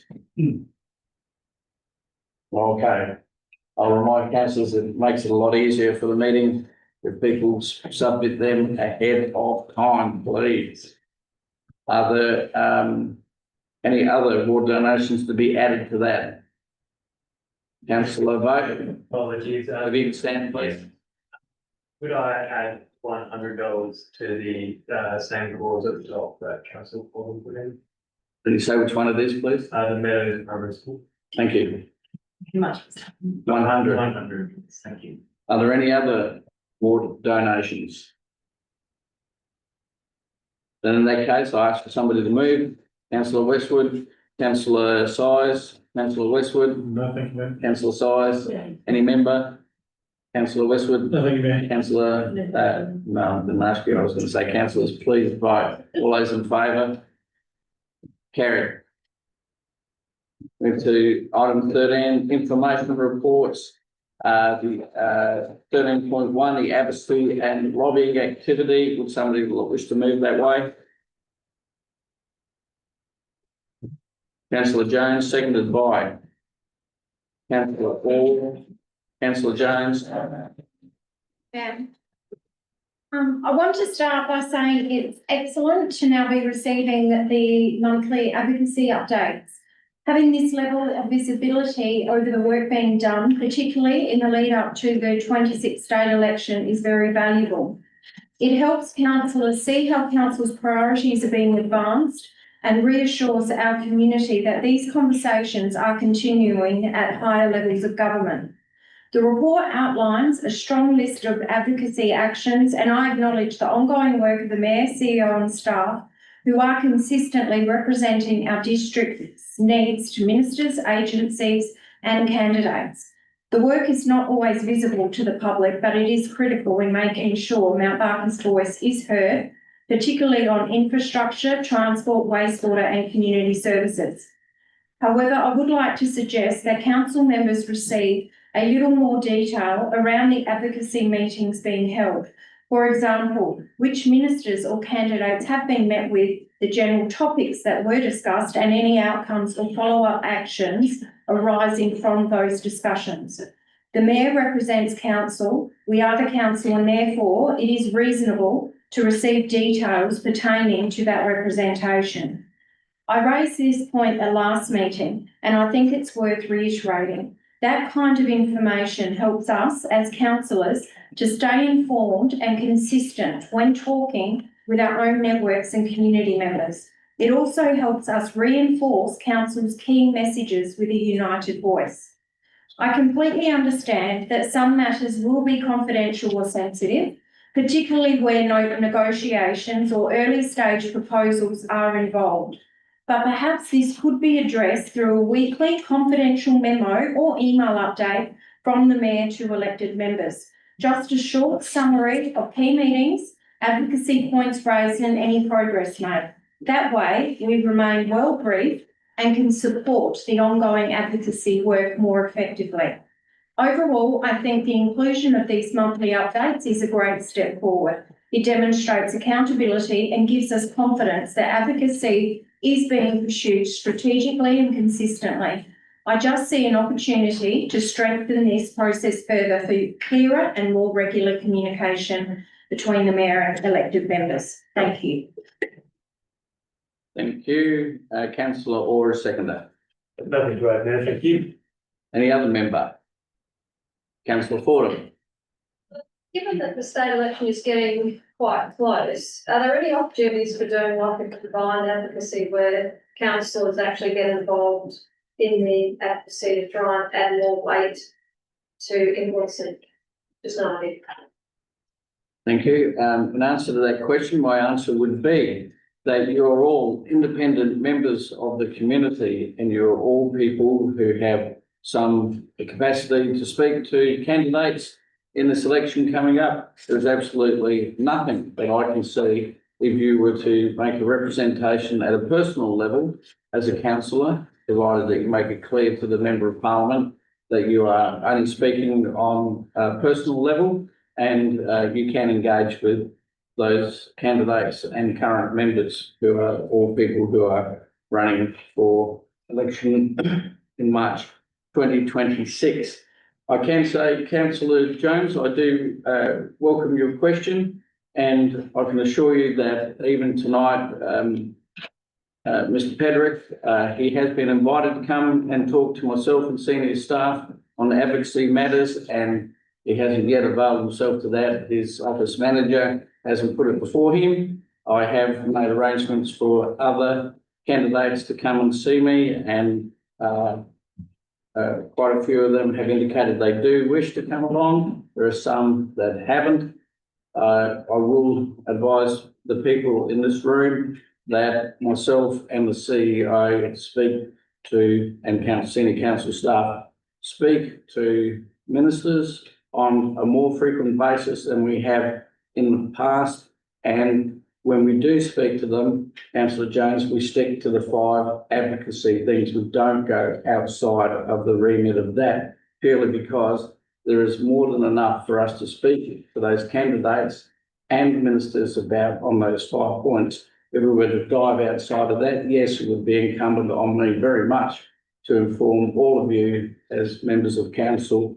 I don't go there and just talk about anything that comes to the forefront of my mind. It is a targeted advocacy approach. I always go along to those meetings with council staff with me. It would be inappropriate for me to have discussions on advocacy matters alone without council staff. Can I just add one word? Of course you can. Or two. 3 if you like. I think the councillor, your question was also directed towards, correct me if I'm wrong, opportunities for many members of the council to represent the council and to advocate. If that's where you were headed, that is certainly something that many elected members hope for, and we could attempt, but the truth of the matter is, or my experience, I suppose, is probably a more accurate way of putting it, is that members of parliament rarely meet what would be seen to be the council like that, because it would then put a degree of officialdom on it that they wouldn't want to invite. So if you're advocating for something, you never read a headline that says Minister so-and-so met with the council. And it's because they don't seek that level of notoriety or publicity at that unofficial level. So I suppose what I'm saying in summary, we might consider trying to get the rights for Walton to be invited to talk to council about the art of advocacy to politicians, because there is an art to it, and it'd be beyond me to describe that tonight. There's a lot of subtleties to it. You know, probably for a lot of people, and new people included, the way in which they seek to engage is best described as an art form. And our mayor has been representing the needs and wants of our community and your collective wants effectively on their terms. They set the terms. And we engage on their territory. Rarely is it the case that they engage with us on our territory and our rules. I suppose that's an overview that I'd just like to offer based on years of experience, but probably useful that we do consider trying to find the right person to talk about the art of advocacy. You know, things have changed perhaps a little bit, but not that great. It's more than 3 words, but thank you. I have to use an excuse to get them 3 words.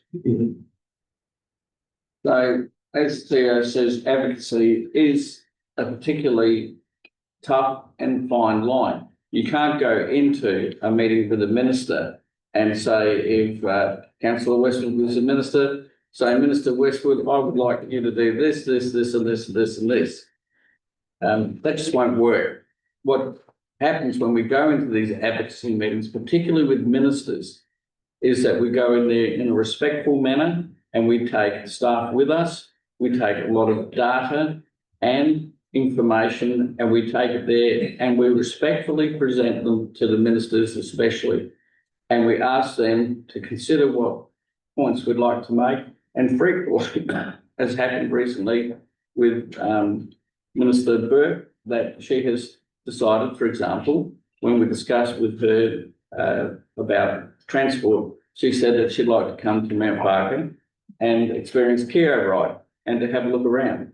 And that is something that, as the CEO said, it's very rare for that to happen. It's only ever happened once in my 3.5 years or whatever it's been as mayor, that these ministers say they want to come to Mount Barker to experience and discuss. The other part of advocacy is relationship building with these ministers. And there is a convention that what a minister says to you in a ministerial office stays within the ministerial office.